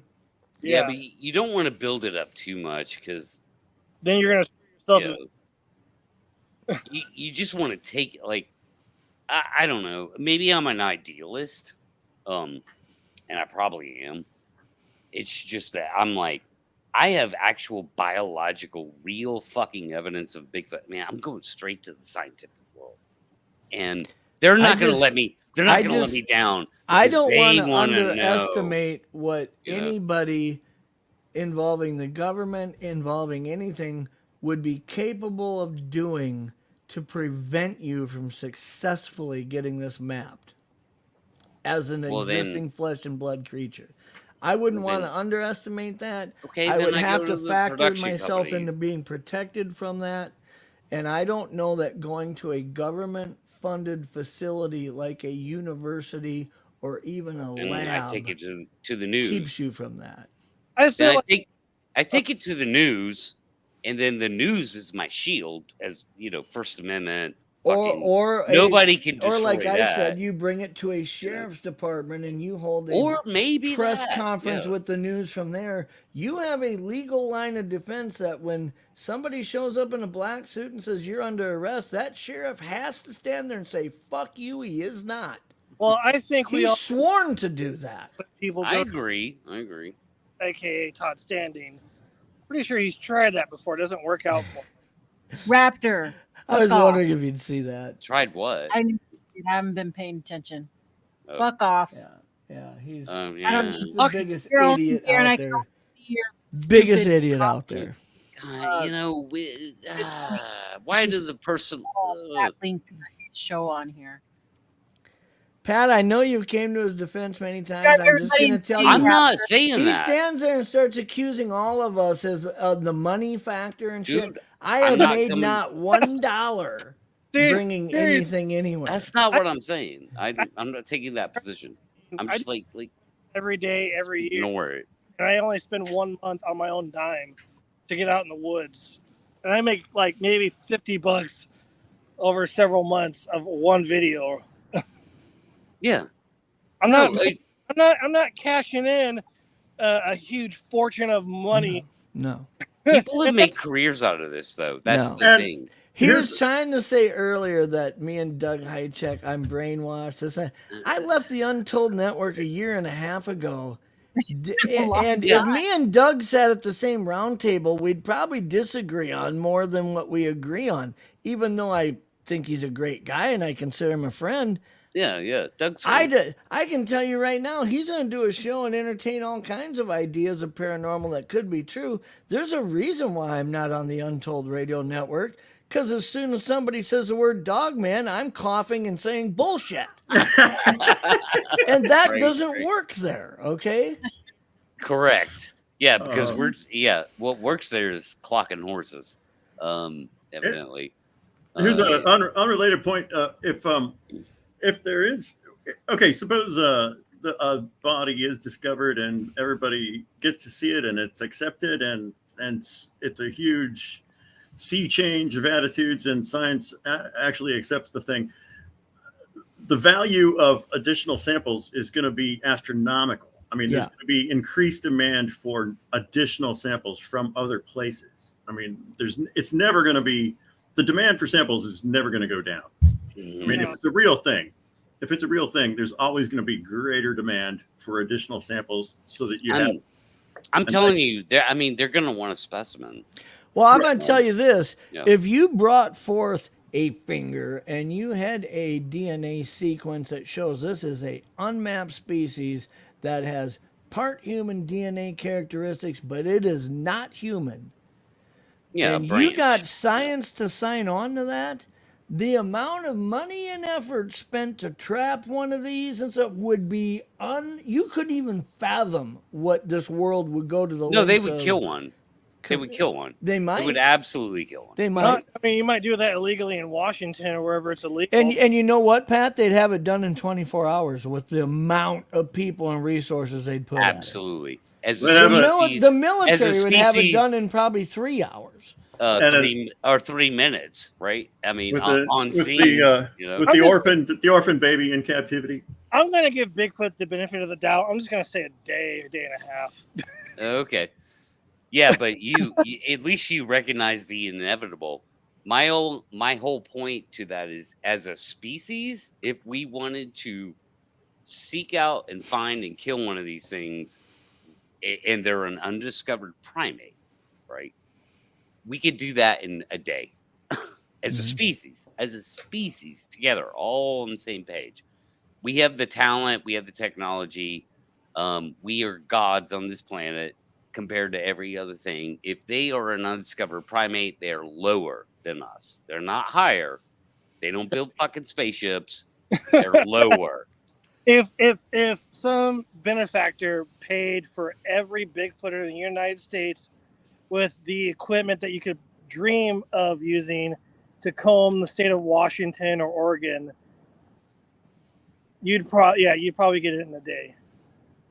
If you had a glimpse of the technology that the military has in our modern day spy planes, 18 to 24,000 feet in the air, can zone in on the hair that's hanging out of your left nostril while you're standing in a forest. Literally. Or the zit. It would blow you away if you had a glimpse of what they're capable of. Yeah. It just, Technology. Once you saw that, you'd say, dude, there's no freaking way this thing can exist and we not know about it, right? Well, yeah, I mean, one could argue they're not looking for it, right? But, exactly. And they don't really operate that much over in the national airspace and things like that. There is some training stuff that does happen. Sure. But they're mostly operating in that way, in foreign spaces. And they're not looking for Bigfoot. So, there's that whole side to thing. My point is this. The civilian technology exists to find these things if they are there. Sure. It absolutely exists. It doesn't involve boots on the ground and all these packs and, march around in the woods, man. It's all aerial. Everything's aerial. That it's so much more powerful. A $15,000 Matrice with a well-trained pilot. I just feel like we've reached the point where when we have, and we've talked about this now, when we sit at a round table and we have this conversation on the technology, the ability to have the effort, these drone teams, there's got to be a dozen companies that are flying 200, 300 drone teams at Super Bowls, at freaking halftime shows, at everything. 3 dozen companies, Jeff. It's crazy how many there are now. That if one of these wealthy people in the United States said, I'm going to write these guys a $50,000 check to fly 400 drones for 3 nights in a row over this area, and I'm going to tell you what, if they start flying it over high value target areas and they don't have something after that, the evidence is there that whatever Patterson-Gimlin filmed 60 years ago is now extinct. Jeff, you kind of just described what Expedition Bigfoot kind of did in their second. Not they didn't do that with. Well, here's the problem. No. They didn't do it to the extent that I said, and they certainly didn't do it with the intention of finding the truth to anything. They did it to entertain. Absolutely not. TV show, all for act. Yeah. When we started, well, you're from Florida, so you'll appreciate this. When we had the conversation about the Green Swamp, very thick area, not necessarily a huge area, okay? Tiny. If you took a team that could fly 20 drones at 1/8 of a mile apart over the Green Swamp in 3 swaths like you're mowing a lawn, once, come back, go back, you've covered the whole thing. And you did that every hour for 3 nights in a row, and you don't have one of these on thermal yet, they aren't there. I'll go on fucking record and say they aren't there. I don't believe Bigfoot's Florida. There's there's maybe 10 of them. I'm just saying the technology is there to single out these high value target areas and put an attempt like this together. And if we aren't producing stuff in short time, the data's gonna work against us, not for us. Boycott Expedition Bigfoot. I like that.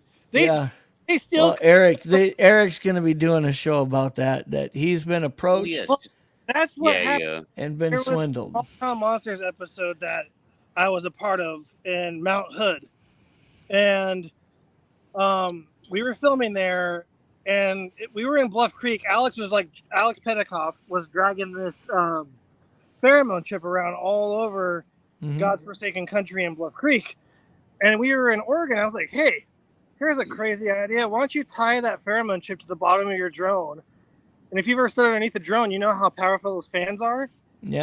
Have those fans from the drone waft down the air onto those trees, but fly low enough they could hopefully stick to it. We did that. We put it out. We talked about it on Alex's live show, and then several months later we saw the trailer for Expedition Bigfoot. And what do we see? We see a drone pheromone thing. And that's the worst use of a drone ever with Bigfoot. Finding, I was like, "Did you guys film the TV show? Did you guys film Out of Order versus when they aired?" They're like, "Yeah, we did." And then everybody. I get your point that they stole the idea, which is weird because that's what Eric's talking about. Yeah. But that's the worst idea of worst ideas when it comes to using a drone to find Bigfoot. It's like, no, we gotta keep it boots on the ground. You use pheromone chips. I feel like going out and filming. I want to spend maybe one morning in one of these really remote areas that I'm in and film a spoof on the Expedition Bigfoot stuff.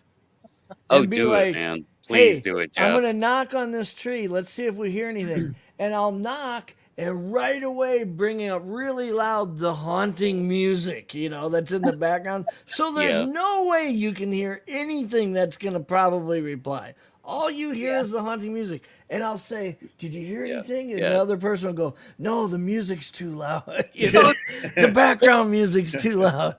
Tell the producer to turn it down. That's brilliant. Let's do it. Just do a show full of that shit, Yeah. But you know how when they see an orb or whatever, or a warble. It's kind of like blurry. I feel like something's watching us, and then turn around and there's a squirrel staring at you. Like, I feel like something's watching me right now. But I love it. Like a warble, kind of a blurry thing, like you like in the movie Predator. Like instead of making like a specific area kind of blurry, it's like come right to left, make the whole screen blurry. Yeah, digitize the whole screen like on Predator. Did you see that, man? It was right there. Be like, no, I can't kind see of where you. we're at, though. No, you'd show it to the other guy with you, and his face is digitized, and be like, "Holy smokes, you're blurry too!" And he's saying, "Oh, you are too," and then it shows your face blurry. You use what the hell's happening? Make sure you use like right. flip phone to record it. Like you get out your flip phone and like, I'm gonna take a picture. I just love to do that. I had talked about for a long time when I went to Untold, and I told Doug. Doug was like, "We got to film an intro to your show," and I said, "I want to do a spoof on the Todd Standing thing." And he said, "Well, what do you mean?" And I said, "I want to pull up on like a snowmobile and go over a little jump about this big, where I don't even get airborne, and I'll fall off the side of it and run up and jump back on it." And then I'll have a ghillie suit on, and I'll run across a stream and fall on my face, but yet jump right back up and start running again. Yeah. And I'm laughing as I'm telling him all this, and he goes, "I don't get it." And I go, "Have you seen Todd Standing's intro?"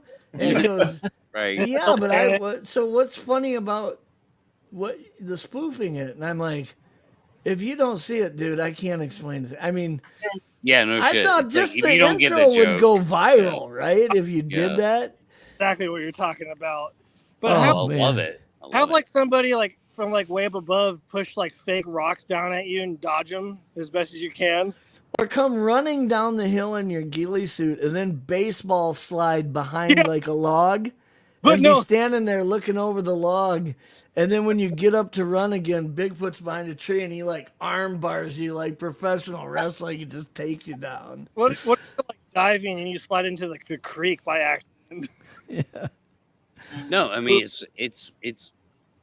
an example. I mean, you guys just came up with a lot of really cool. Run down and slide behind the log, and when you stand up, your ass is hanging out because you tore your seat out of your pants. And so one has to ask, why would that be so funny? Because that spoof would be funny as shit. Why? Because it reflects, right? It's a reflection of truth. It's like that's what humor is, It's because we've reached the point of really what is when you get down to the core of it, what is it spoofing?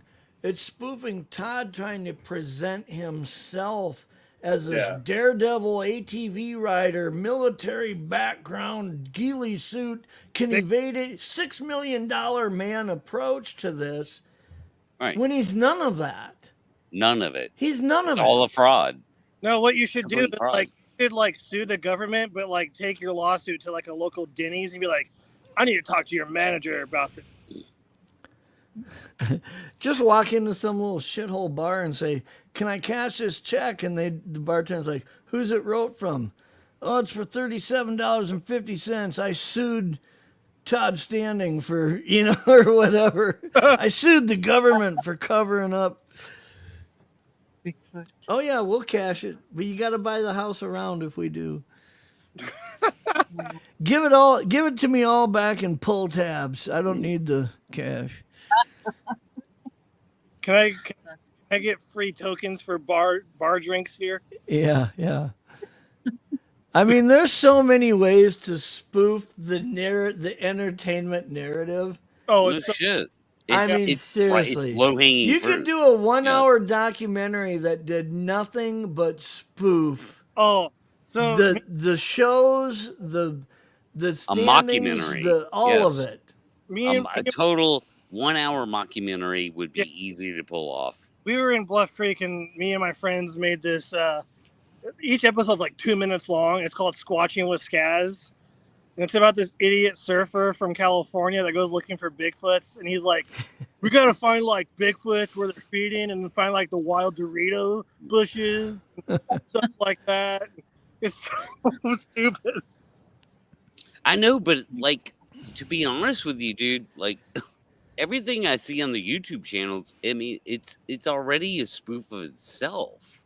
Yeah. Like these people are Peter Caning themselves and they don't even know it. Yeah. They don't even realize it. Like Peter Kane is the ultimate spoof guy with the Bigfoot shit.